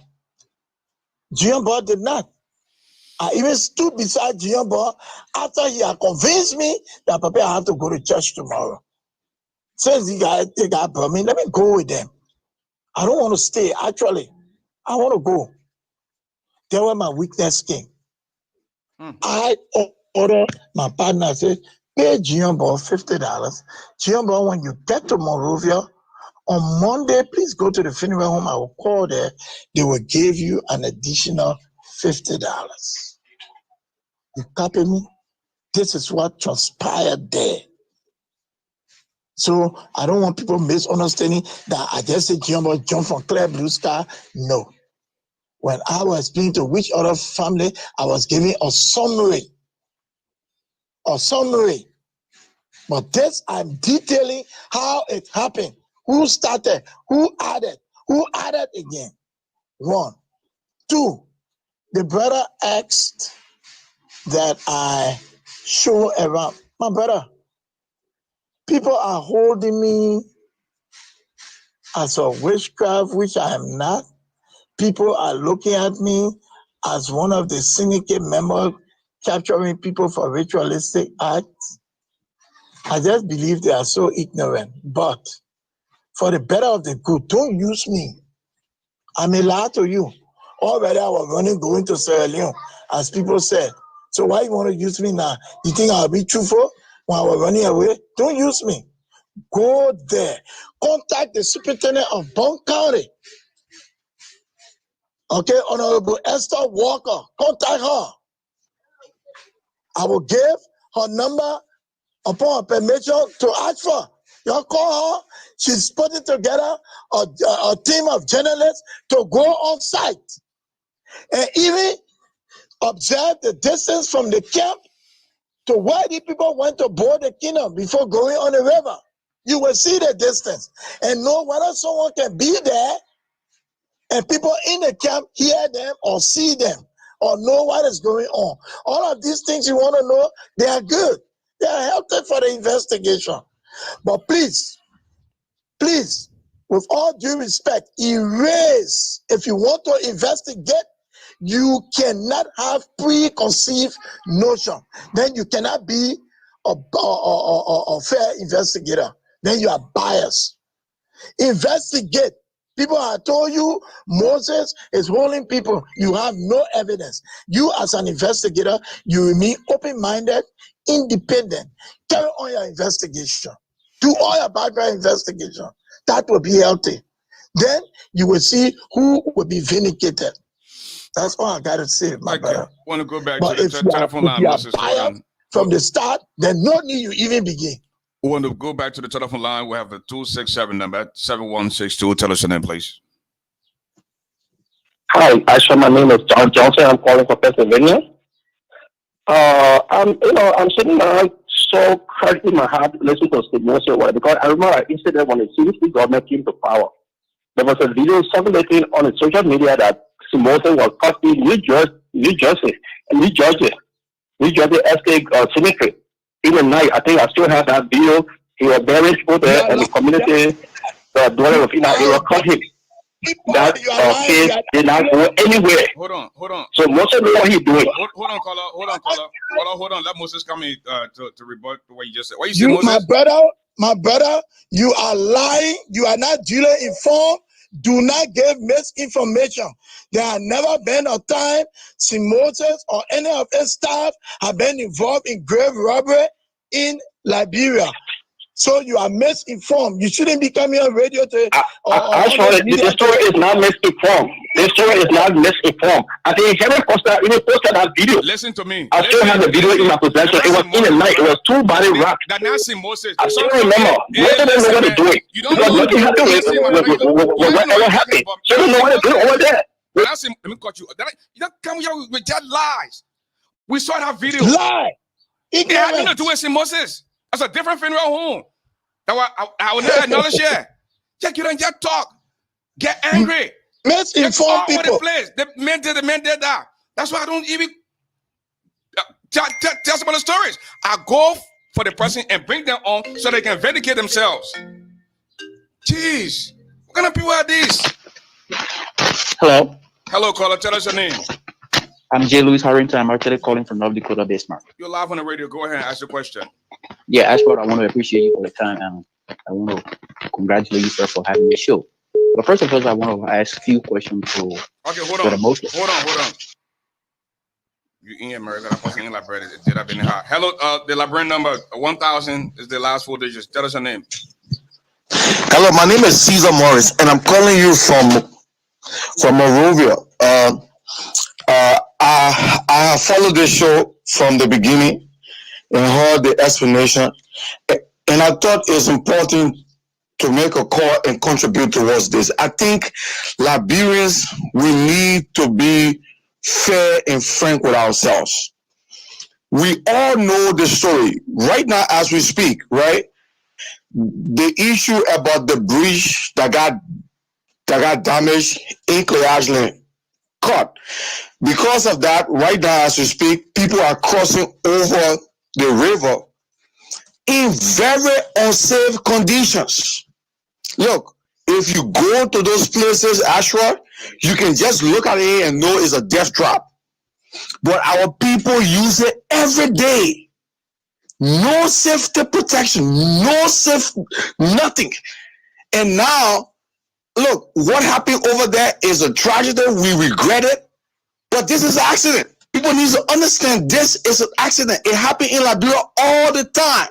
This is not the first time. The St. Paul River is very huge. Very, very huge.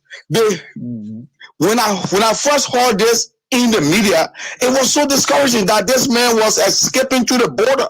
Just for us to come find out from the whole explanation this morning that he never ran away. We need to be able to speak the truth when things go wrong. Right now, people are crossing on the river. Even today, you go there right now as I speak. Those boys got their key on there. They're running over that river. No lifeguard. I mean, in complete unsafe conditions. And nobody doing nothing about it. But if something goes down wrong today again, somebody else will be accused that somebody trying to kill somebody. This thing has to stop. Thank you, my brother. Thank you. And to my brother from North Dakota was speaking. Now continue.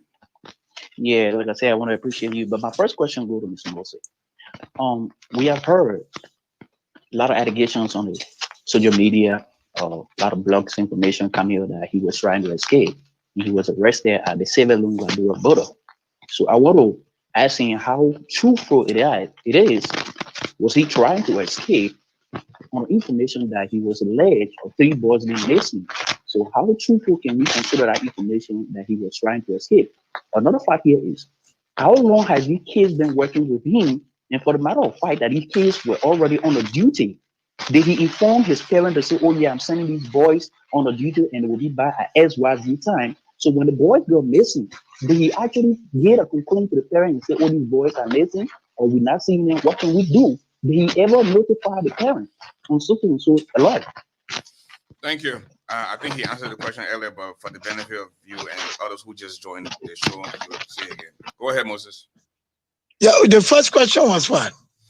The first question was about the allegation of you trying to flee the country through Sierra Leone. Oh, thank you. Thank you.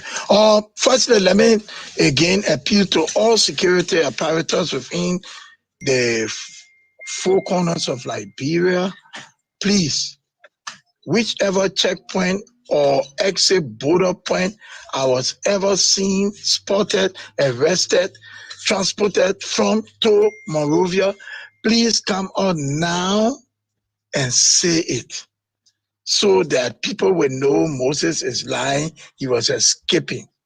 It's a lie. I never. Thursday evening, I was escorted under the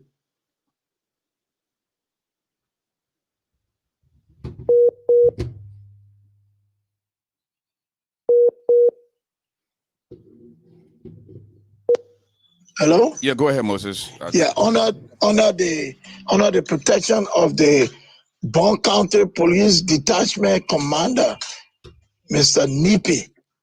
He escorted me, my partner, Mr. Abraham G. Samuels, and the 3 survivors that were under their custody to Monrovia.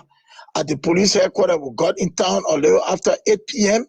103 was contacted, and 103 asked the commander to see to it that we are safely kept until the next day we report to the police headquarters. In fact, I even asked my District 13 representative, Honorable Flomo, to intervene and talk with the police authority in Monrovia that I needed to come to Monrovia. I asked Honorable Flomo to do that on my behalf. And police authority will even say it. Police authority are waiting for a report from Bond County for the case to be forwarded to Monrovia for further interrogation. But I asked Honorable Flomo to intervene because I continue to stay away by where I'm supposed to be part of this whole investigation to share light and help the investigative team. But I want to come to Monrovia. That's how on Thursday the instruction was passed down to the Commander Nipe, to bring me to Monrovia with all others. And we arrived after it. We were taken away to go and rest. The next morning we went to the police headquarters, which was Friday morning. And people say I was at Sierra Leone or Ivory Coast border. Lie, ignorant group of people. Lies.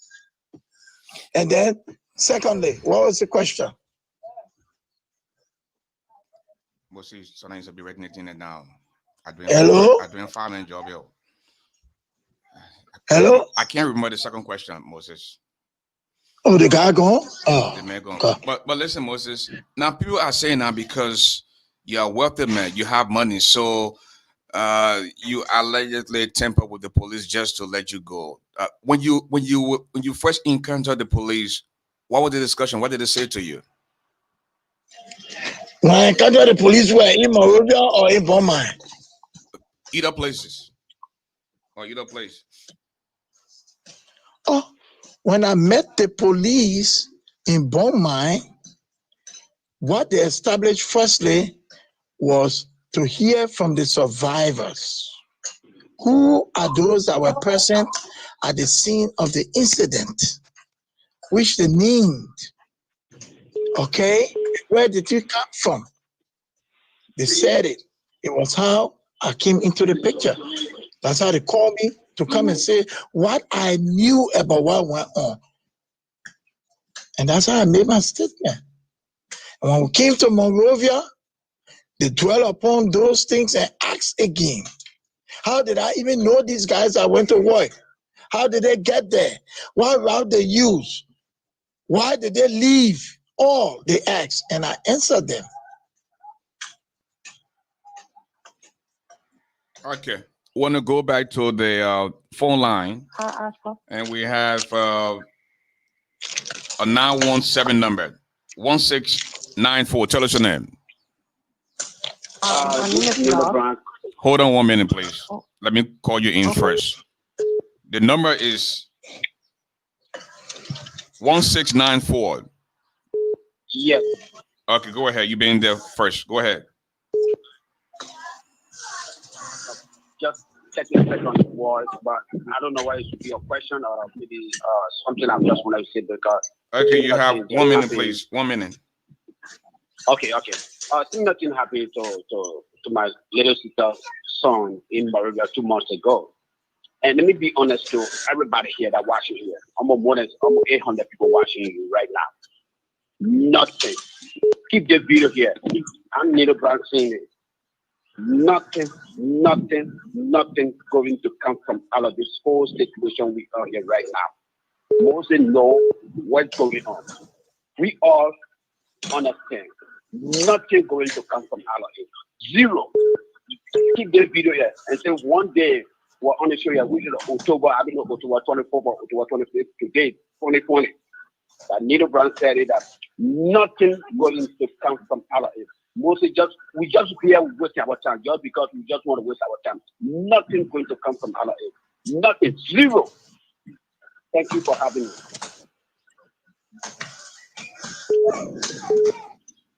We have 614 number. Tell us your name. The last 3 digits, 517. Yes. Hello. How you doing?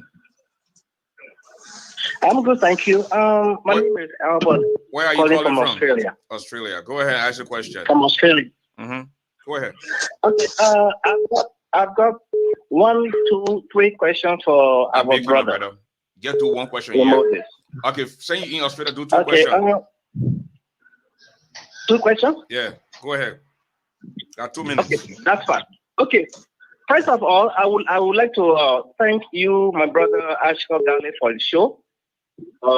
We are in Australia following you this evening, our time here in Australia. But I have 2 concerns, and I want to ask our brother Moses. First of all, this particular crossing point, do you have operators that operate this kingdom? If anything goes wrong, you will go to the next village to say, yes, something has happened to the water side because this is water tragedy. I believe it happened. The next one is, I heard from one of the social media shows today, and the sister of the brother in question, Blamo, saying that earlier on Thursday, Moses called the father of Blamo, asking to forgive him. Whatsoever money they want is willing to pay the money. Yeah. They should forget everything. So these 2 questions I want to know, please. Thank you very much. Thank you. Moses? Let me start with question 2. Yeah. I would love to forward to the public the recording, if you have any, of the time that I ever offer to pay liabilities to Mr. Blamo. Never, ever. But I have been open, whichever assistance Mr.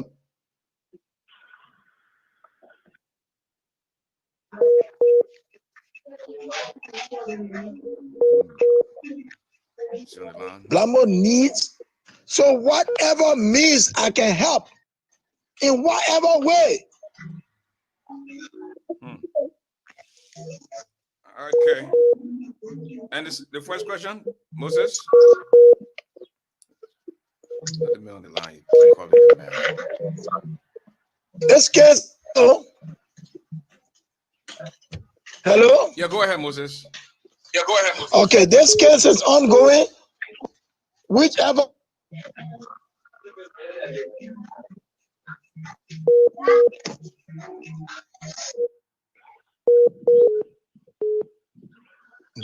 Maybe someone did not understand her and they are misquoting her.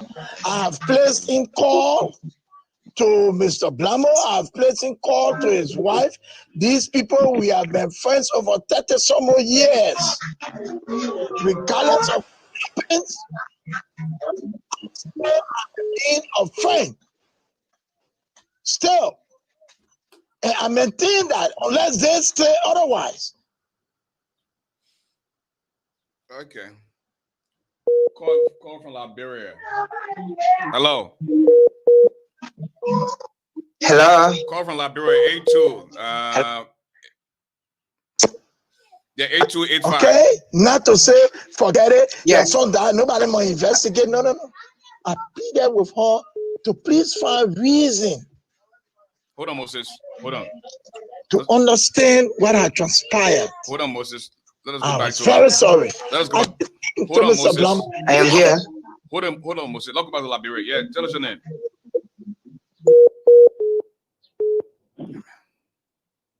My name is Augustine Tamba. I call in from Oswaldo County. As technical Hold as on, Mr. Moses. Blanco Moses, is, stop getting emotional. Hold on, he Moses. would never allow his son to go anywhere without him knowing detail where his son was going.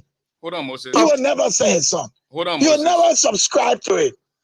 Let me appreciate you firstly for bringing such knowing the program on your radio. Let me get Moses' attention first. Moses, between us, he allowed his son to come to me. Okay? So I on no occasion offer gift, money to pay bounty for anything. No, wrong. Okay? What was the other question? Hold on, Moses. The person trying to ask a question, but you're talking. Hold on. Okay, this guy from Liberia, Oswaldo County. Yeah, go ahead. Ask your question, sir. Thank you. I just wanted to make a comment. I asked him one question. That's all, Mr. Moses. My name is Augustine Tamba. I joined you from Oswaldo County.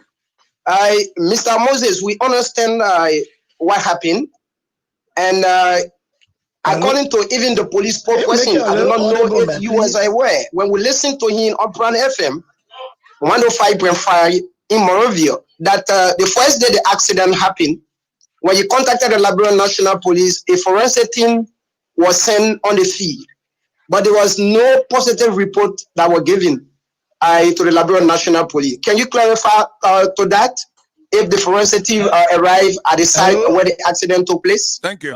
Go ahead, Moses. Hello? Yeah, go ahead, Moses. ASHFORD? I can hear you, Moses. ASHFORD? Yes, sir. I can hear you. Go ahead. Hello? Moses, you are still on. I can hear you. Oh. We can hear you, Moses. Moses.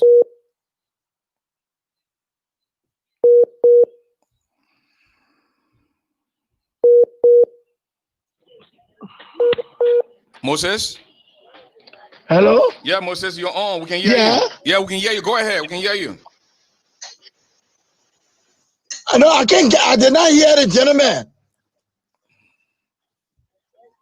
Your interview on Prime FM. You are on Prime FM, right? Never ever.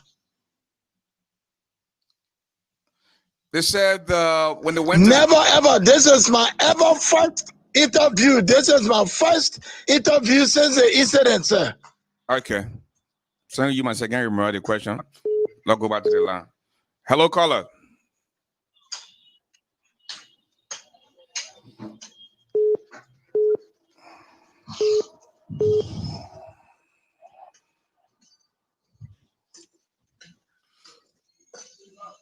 The last 4 digits, 1243. Last 4 digits. Yes, good morning, Mr. Garley. Thank you for taking my call. I'm Joseph Conto, and I'm calling from Charlotte, North Carolina. I have 2 questions for Mr. Moses. I'm somebody who knows Mr. Moses very well. His brother Oliver, all those people, when we were much younger in Topo Village, I used to live there, so I know the family, even the father, all of that, I know them. My question to Mr. Moses is, 1, according to the family, we listened to the interview, the father over and over that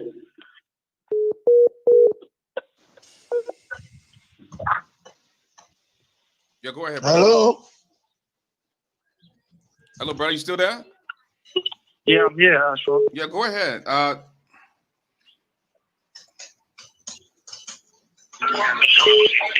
I don't have a question. What I have to tell some anybody looking for a job, they think that I want my job without.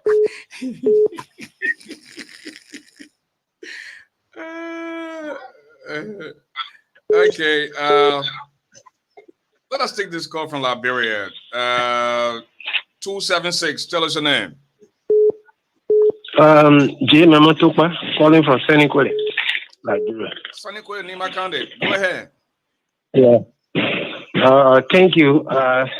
Since this afternoon, I've been following. Also, I've been following your show, and I've listened. Even though I did not listen from the beginning of Moses' explanation, but from what I gathered from him and the questions that you've been answering, I want to just call on the bereaved family and the public that is give chance to investigation.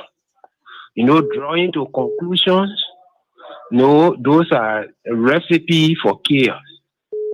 Somebody, they will also take away his life. Somebody think that you're running away. If your life is threatening, I think self-preservation is the first law of nature. But people who have concluded that he had his boy somewhere, I was even shocked by somebody who called himself a pastor for him to have spoken the way he spoke, that this man, he has no children, he garden somewhere, he should give order for people to. Where are the evidence? This is the thing that the fabric of society in Liberia has broken down. People do not do investigation. They know this even in our code. It is like saying guilty until proven innocent. And it should be the other way around. It is nobody is happy about the death of somebody, but also we should be careful what we say about what happened and get the evidence. Then just join to conclusion because of our pre-perceived idea that most people who are wealthy, maybe they do ritualistic killing or they do XYZ. It's very sad for our country. Thank you. Thank you, my brother. Okay, we have with us 267-3259. Tell us your name. 3259. Yeah. Good morning, ASHFORD. Tell us your name, please. I'm Love, calling from Minnesota. Thanks for your patience, Love. Go ahead and ask a question. So I have Moses a question. Okay. The Bible actually says that the name Moses means something very, very great. So based on your name, as you said, there were survivors and that you talked to them and they explained to you. Can you kindly let them testify for themselves? Let them testify for themselves. Hold on. We don't want to Hold on, Love. Hold on, Love. With the exception of Love, please mute your phone. Sir, please mute your phone. I'll cut you off. Somebody is speaking. Mute your phone, please. Okay, go ahead, Love. Okay. Like I was Sir, saying, I just asked you to mute your phone. Or I'll let you go. Mute your phone. Somebody is speaking. Go ahead, Love. Okay. Like I was saying, you said there were survivors. Okay, I'm not talking about the people who were there witnessing what happened, but I'm talking about the main people that was in the boat along with those guys, the survivors. If you can kindly bring them out, because we don't want to hear the word that they told you for you to relay it to us. We want their self to voice it out to us and to the family member. Because why is it that the family member have not been in contact with these survivors?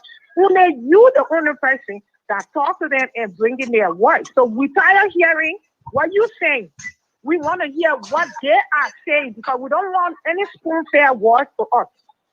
Because these are lies. And secondly, Moses, at this time of the night, somebody called you and told you that a kingdom capsized with kids that you actually was familiar with. If it was your kid, would you have been laying in your bed and making phone calls, or you would have got yourself up and make a fuss that night and be in the street?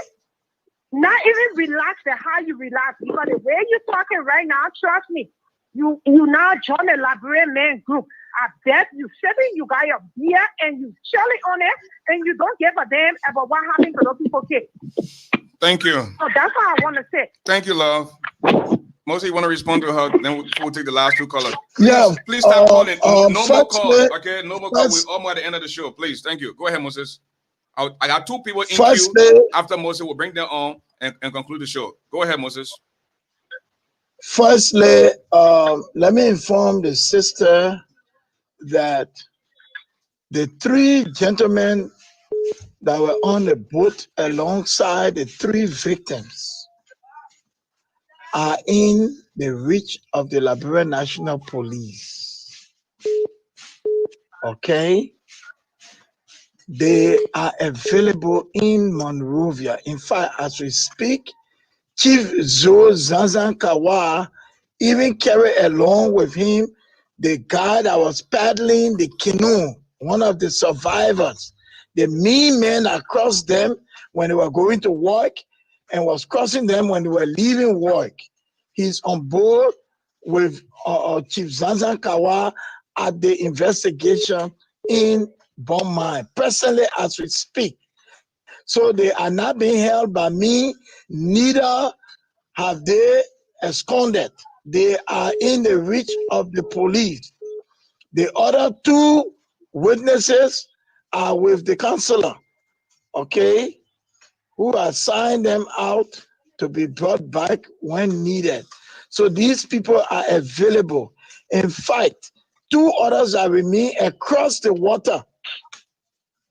That remain across the water that did not board the boat because the boat was filled. He remained across the water. One of them, even in Monrovia here, they reported the police headquarters on Friday and made the statement. Those who carried the news in the town, he was one of those that worked with the fellow that carried the news in the town when I was asleep and told my partner, okay?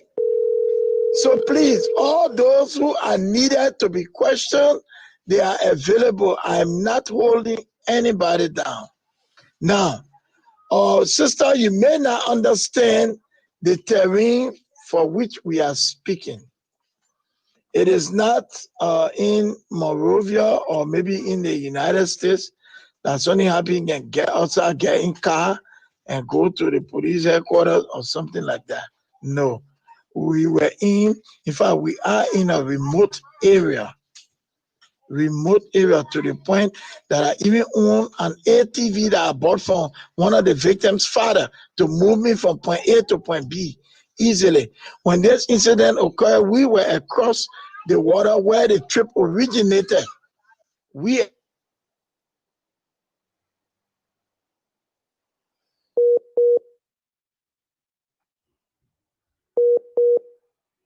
Somebody's calling him again.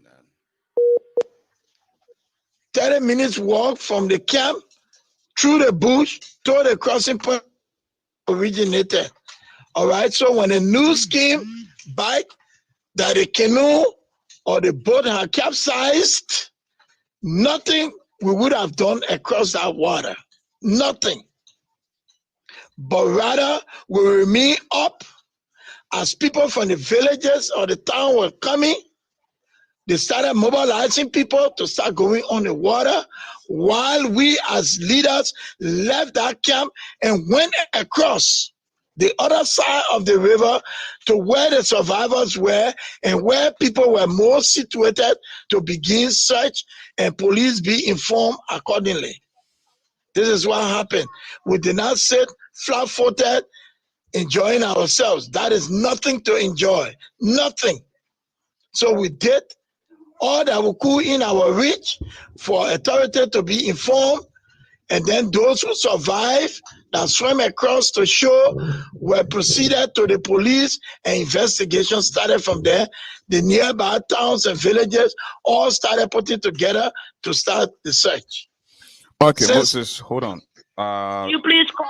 This lady has I don't want to be on y'all like bring people thing. When you get up this line, please call me because I don't like what's going on. These men got carrying. We see stuff on Facebook. It's disturbing us. So God, I bring people that love to see when you set feet on and then they're happy. That's what they love to see. Every night and then I'm gonna be in their fucking mouth. But listen, ma'am. The man that died, his son died. You don't want to get from my family. You need to care for my family. Listen, ma'am, hold on. Folks, this is the daughter of St. Moses. Please don't insult the air. You can stop being emotional, okay? Go ahead and say what you have to say. My name is Natalie. I live in Philadelphia, Pennsylvania, okay? All right, I've been here my whole life. This was going on, and I don't like what's going on. Like, people always accusing people. Like, I can always say America the best country for them. Because all they're talking. America, they don't get arrested. They investigate for to do stuff. They're accusing my dad. What my dad would do with those 3 children? What he got to do with them? What he got to do with them? Like, put your hands off. Bro, I got blood for my fucking grandmother. Those bitches are calling you, telling you shit for my family. I will meet them one-on-one. I will meet them bitches one-on-one. Okay. I'll let you go. Let it get my family out. My daddy will never do nothing. Nobody caring. No. Let me let her go. She ain't ready. I told her to not be emotional. She come here, she insulted me, so I'm gonna have to let her go. Let us go to I will take these 2 colors because they have been very patient. The last 4 digits of your number, 2509. Tell us your name, please. My name is Amadou. Hello? Yeah, you're live on the radio, my brother. You got 1 minute. I'm out of time. Please, just 1 minute. My name is Amadou Dagaboy, California, New York. Thank you, Ashford. I have 2 questions in 1 minute. Okay. My first question is that Mr. Moses admitted that he gave $1,000. He sent for the money from Morovia and distributed it on the traditional people. What purpose did he do that? Was it to conceal the entire investigation or to help him bring back the living bodies of the missing kids? The second question is, what is Mr. Moses' profession? Is he an embalmer or a mineral digger? Thank you. Moses? Yeah. Go ahead and answer that question. Okay. Firstly, the $1,000 that was paid through the commissioner was to mobilize the men to provide food so that people would get on the water and start scouting, because we did not hold anybody at any given time and place. What was reported was the canoe capsized. So our first approach was to scout the water for survivors, beside those 3 that crossed, those who were missing, until we could go into recovery.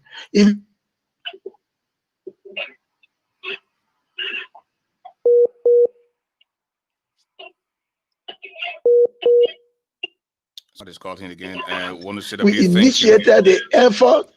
We initiated the effort to start the search. We did not just sit flat-footed. 1. 2, I am a professional.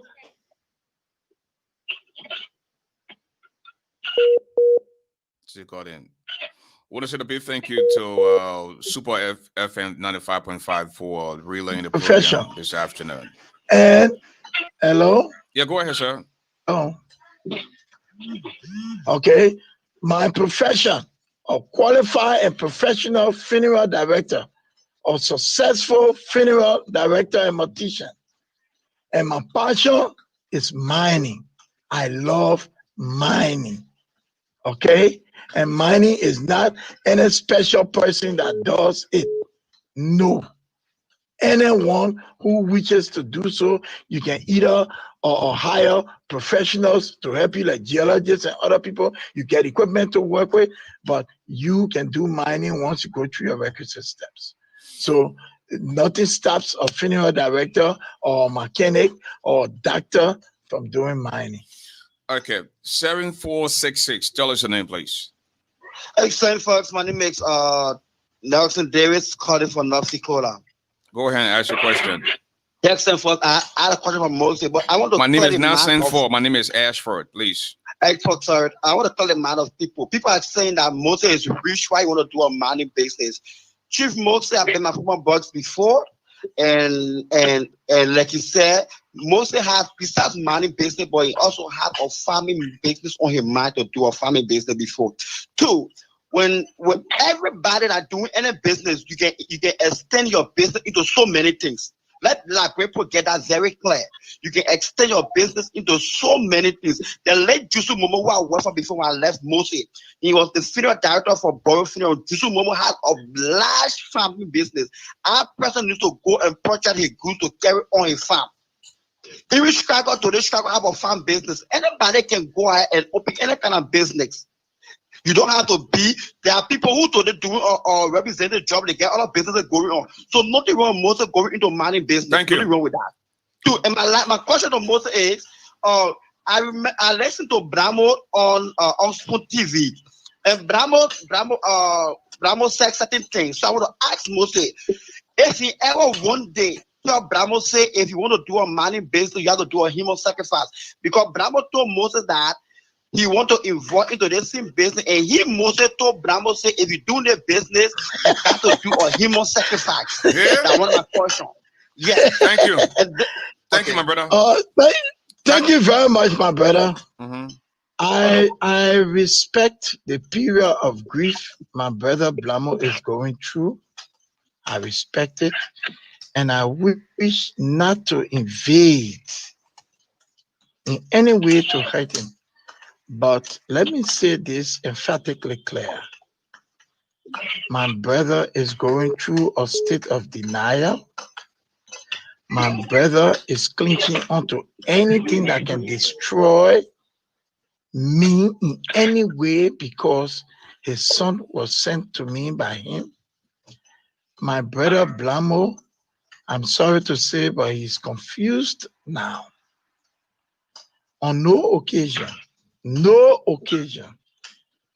if I ever told Mr. Blamo that he needed, or if he wants to go into mining, he has to do sacrifice, then he's a very big fool to send his son to me, knowing that I need to do sacrifice to continue mining.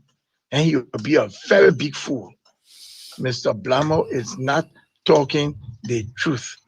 On a no condition, no time. He and I discussed that. I don't play in human blood. I don't play in human blood as sacrifices. I play in human blood to embalm, to do funeral business.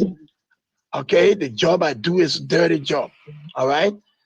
So, but to go and kill people for ritualistic purpose, for occultic mean and for occultic purposes, no. Mr. Blamo is a black and blatant liar. He's going through his denial state with fallacies. I'm sorry to say, I respect him. I don't want to go this route, but I think I'm forced to go this route because he's doing everything possible to destroy me for no good reason. No good reason. What happened was an accident. An accident that I continue to regret. Why I should be the one to even send for his son, and this boy will be involved into this thing. I continue to regret. Okay, Moses, so hold on. If that's Moses. his way of grieving, then that's foolish. Well, time has caught up with us, but we got to take these last two callers, and then you can give us your closing statement, Moses. We have Caleb Bain on the line, Miss Deborah Crowman from Texas. Actually, my name is Ashford. Ashford is my name, yeah, not Ashley. Ashford, I'm sorry. Sorry, I came on late, but I listened to Moses. The first thing I want to say to you, Moses, I heard you insulting Mr. Blamo just now. Remember, you are the one that went and took the man's son from his home. Rather than being in that state of empathy and sympathy, you are insulting him that he's going through his denial. That you told him that his son is dead because the kingdom captured. So he's in a state of denial that his son, you said, captured and is drowned. And besides that, you telling him that he's a fool. You are going into a line of insulting him. Now, if you know this man is going through delusion or whatever it is, you're still supposed to remain in a state of empathy and sympathy and continue to tell him, look, I'm sorry, we've been friends for all these years, and this thing has to happen. For you to call him a fool, even if he said, remember now, he's a victim, yeah, you are not. All right? He's the victim. And what's bad for me about you, listening to you, they ask you, what's your position? You did not mention whether you are pathologist. You did not mention whether or you do autopsy. You said you are funeral director. All right? So you never gave us a clear definition of your status, whether you are pathologist, you are florist, or you are embalmer. You said you are funeral director, so you got us confused. If you know you are not fully involved in it, how are you operating a funeral home? The man, so besides that, Killer Bean, besides him saying that he was a funeral director, he also said that he was mortician. I don't know if he got that part. Oh, okay. Maybe the network kept going up. Okay. Now, what I want to ask, this man is a friend or brother. Every day, the other day, he sat, he ate, he drank at this man's home. You took this man home, son from Morovia. You told the father you were taking him bomb mine. Rather than going bomb mine, you diverted it to bomb mine over or water. Now, if a motorbike took this guy to you, why is it you did not return Blamo back on the motorbike, but rather put him on the kino? Why put the children there on the kino when the children were taken there on motorbike? And you said they didn't even carry material. Why didn't the people go back? So how did the guy on the motorbike go back to Morovia if he used a motorbike? Secondly, you took this man child. Why you did not go up in the night? You got yet to meet Mr. Blama face to face. Real gentlemen, if you are really sorry and you took this man child and he did drown, you have gone along with the priest and other high power people to go and explain it to Mr. Blama.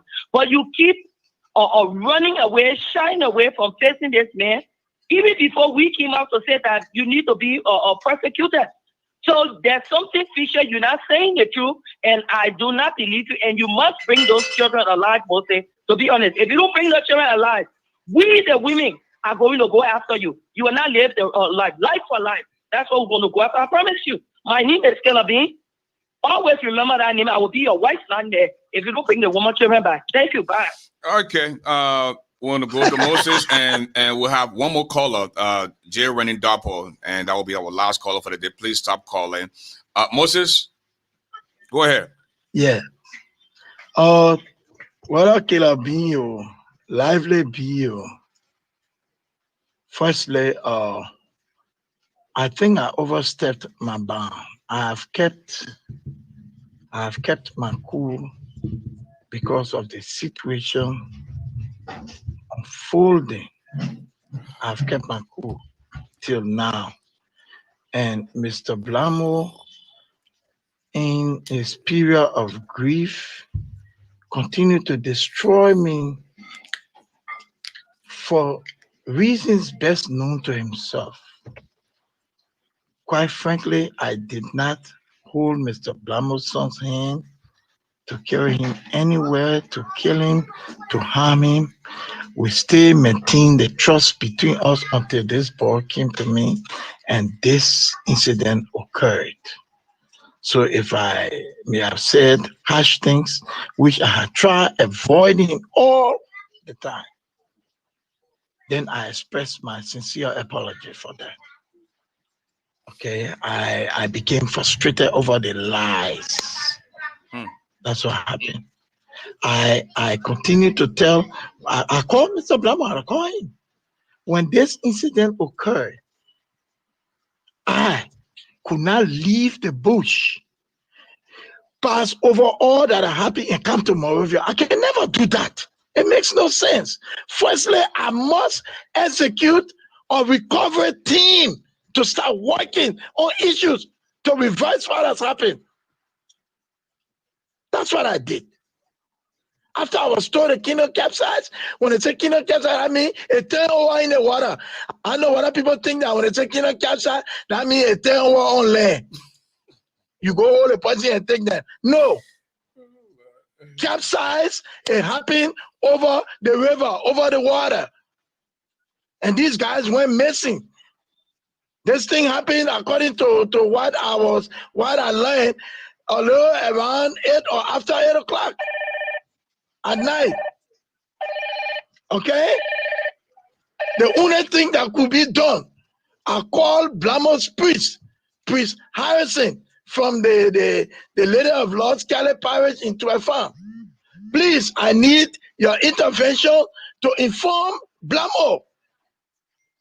All the other people that went over there, I did not talk with anybody, parents. All these were independent big men. But Blamo's son was there in the home of his father. And he and I don't have any direct contact to say, come and do this, come and do that. I had to pass through his father. And it's his father that allowed him to come to me. And I told his father I was behind Jungle Gene Camp. Okay? In Bond County. And we directed the biker to Jairo where they were passing to come. And Jairo passed that route and reached. It's not that Jairo got in the water while he was coming and got drowned. No. He crossed. Even the electrician who is one of the victims crossed over the water to come. Where the motorbike stops, it's a little jump away from where the crossing point is before getting to where we are on the camp. Okay. So, but some people don't understand these things. So in coming back, you will have to cross the river and walk before you get to the motorbike. In going to the camp, you park the motorbike, walk to the water side, cross over. That's what happened. Okay. Okay. And secondly, when she talked about bringing back the man's or the woman's son or whatnot, sweetheart, thus far, all I know, which I regret every moment of my life, this was an accident. This was an accident. Moses, right? how old are these? How old are these people? What the ages? My brother, I don't know the age of. To be very frank, these two other victims, the motorbike rider, I don't know him. It's my partner that knows him personally. The electrician, his father, his mother, his sister, they are all my friends. Okay, he was small when I even used to go to his parents' place. He even reminded me when he came to work. Oh, Papa, as soon as person's son, as soon as person is my sister that was playing for your team. That's how I became close to him. I said, oh, but I can't remember you, but we were close. Well, you call me Papa, I'll call him my son. But I think that guy should be in his early 30s. Okay. Yeah, so I think early 30s. Yeah. We'll take one last call. We'll take one last call. So with my sister who's threatening me, sweetheart, whether killer being or living being, there's no need. I did nothing wrong, sweetheart. I could not approach my brother Blamo without initiating recovery. And within that period, my brother became very, very abhorrent, very aggressive. So there was no way I could have gone closer. Even securities told me we should be apart. But if my brother had opened up, even though he was grieving, I was supposed to be by his side from point to point.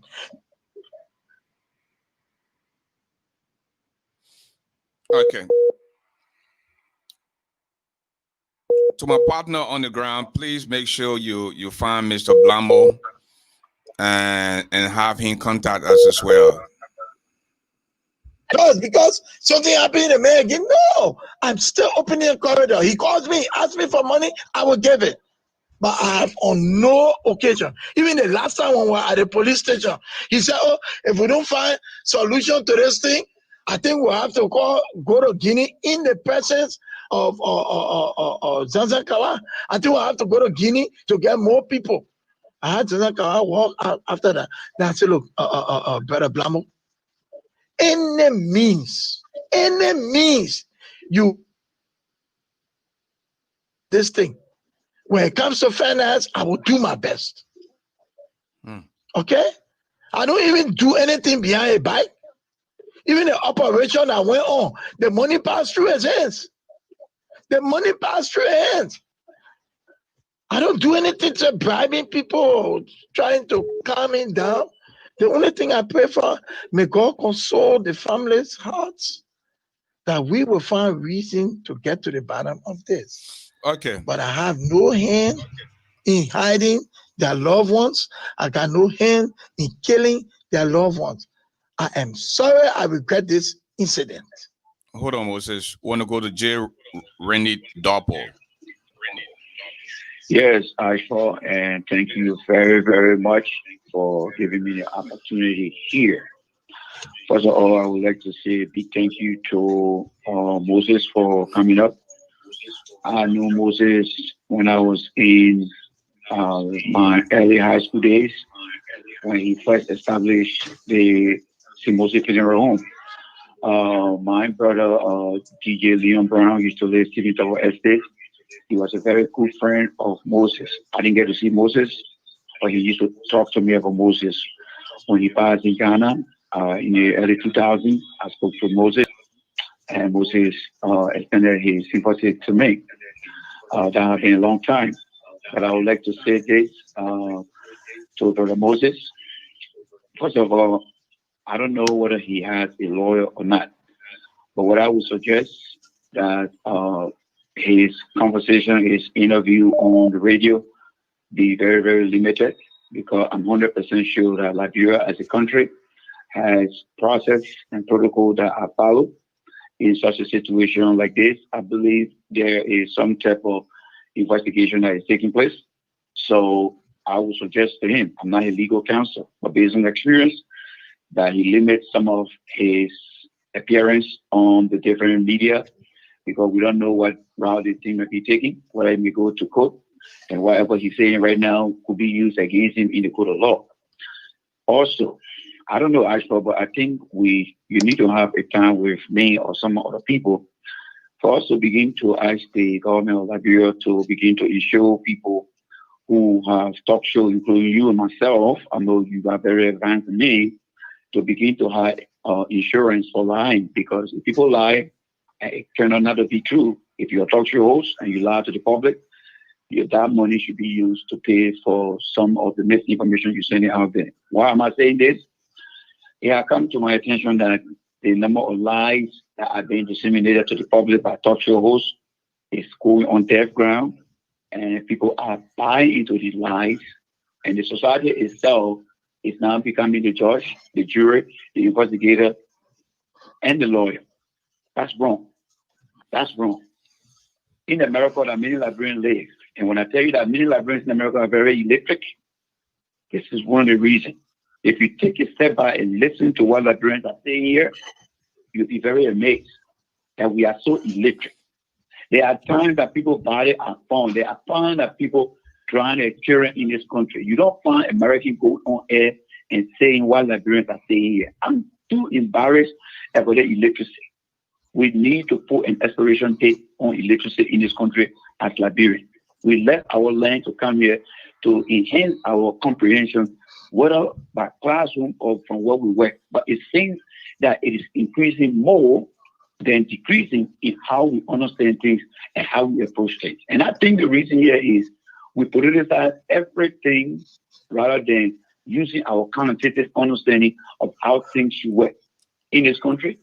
They got investigation ID, they got homicide, and the people show all these things for us to learn, but yet and still, we continue to do things wrong in the wrong way, ASHFORD. I'm so embarrassed of Liberians. Thank you, Randy. On both sides. Thank you, Randy. On both sides, ASHFORD. And that's why I don't do breaking news, because sometimes people just get up and run with stuff and no evidence, no facts, And then when the truth comes up, then they embarrass to even apologize and stuff like that, And that's why I go to the main source and bring them in to grill them. So finally, please. I listened to Moses' daughter. I think she's very wrong, because her father is very apologetic. She shouldn't have come here to insult anybody. She should be on the side of her father. Emotional, there are two kinds of emotion right now.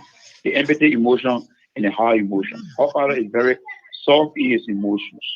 And finally, the standards in our country. What lesson can we take away from this? If we have a river, if people are using the river as a means of getting from one point to another, what are the standards in our country? What are the regulations? What are the process? What lesson can we take away? Who will be the next victim, and how can we prevent these things? So, Brother Moses, may God be with you. Yeah. And to the families who are hurting, I empathize with you, not only sympathy, but I have empathy for you. And I hope that we can get to the closure of these things and let us trust the justice system. It is an accident. Thank you very much, ASHFORD. Thank you. Now, Mr. Moses, you just heard the brother. Now, whatever happened to the three young men? If it is a natural disaster, we want their souls to rest in peace. But if there's something that you know that we don't know, Moses, you ought to come clean now before it's too late. With that said, please give us your parting comment. And thanks for appearing on Bridge Radio Africa. Thank you very much. I take the name of our Lord and Savior Jesus Christ to grant repose to the souls of these victims. To the families, I respect the period you are going through, your grief and denial, but I plead with the public. I plead with the public. I have contributed no harm to these victims. I have no hand in hiding anybody from their loved ones. No hand. It was an accident. I plead that the family, please understand. Okay, and let's work together to bring this to closure. I hope, I pray that the deceased should be recovered to close this page. I pray and hope. So my sincere sympathy, my sincere regret, please, I refuse to accept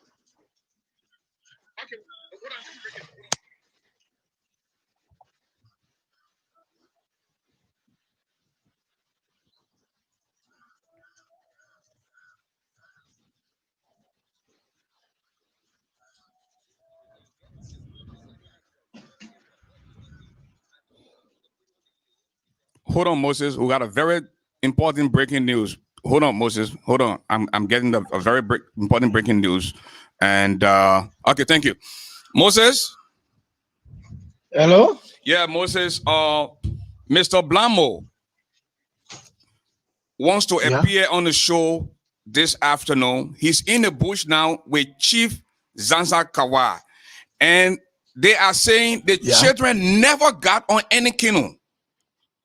The children never got on any canoe or over the water. So Mr. Blamo will be appearing tonight on the show. Okay. Is that true? That the children never got on the canoe? My brother, that is never to my knowledge.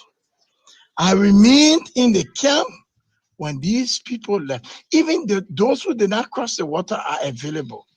What transpired on the water was what was told to us. I never left my camp. They departed. They went to get on the canoe. Everybody, the 8 persons that went, with the exception of the 3 that got drowned, all said the same version. So I don't know from whence that information comes. Yeah. Hello? Hello? Okay, Moses. Zanza Kawa right now, as we speak, is in the forest with Blamo. The children never got on any river. And you don't know for a fact whether the children got on the river to be drowned by water. So I'm going to have Blamo on here again. If it requires your second appearance, you will have to come and explain to the Liberian people. Again, we are Bridge Radio Africa. We don't take sides. While it is true that we ask for donation to keep up the station, we are not into the business of taking sides. So all we want is to find out what really happened to these children. They are Liberians. And yeah, but sir, yeah, sir, I think it will be fair enough for you, because Mr. Zanzan Kawa is he's heading the investigative team on the second round of investigation. So maybe if you can get him on, the homicide team is there also. I will get him on. I will do my best to get him on, because we gotta go to the bottom. This will not go like that. We gotta get to the bottom of this. Thank you. Okay. Thank you. Moses, thank you so much for taking the time, and we'll be in touch, okay? Okay, sir. All right.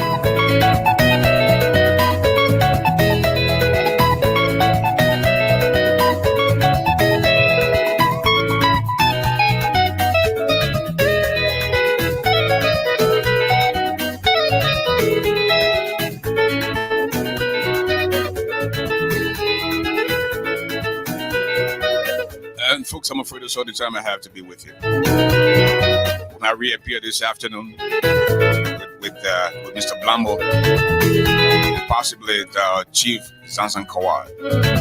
Until then, folks, yours truly. Just to buy get Zabon Plora and Jaco, no, Chiraji. Bodo Bly, body call your Bodo say. Until this afternoon, tough times don't last, tough people do. The height of a man is never known until he rises, and there's no second chance to make that first impression. The brother who doesn't eat iron, but he's definitely stronger than a lion. The medicine of the microphone, the golden voice of Liberia, the broadcast commissioner. A big thank you to Super FM 95.5 for relaying the program. As for the giant Galway, enjoy the rest of the Sunday afternoon.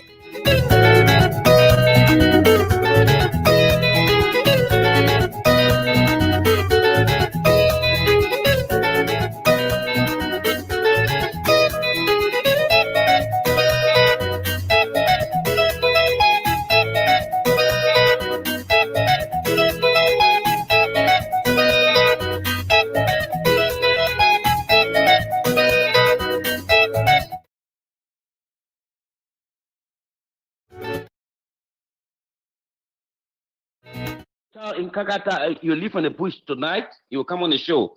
I just texted you his number. Say that again. I just say Blambo just called me. Okay. That he will be he'll leave the forest tonight to come in town. Okay. And the chiefs and Zanzan Kawa and all the zoos that enter the water, they were angry because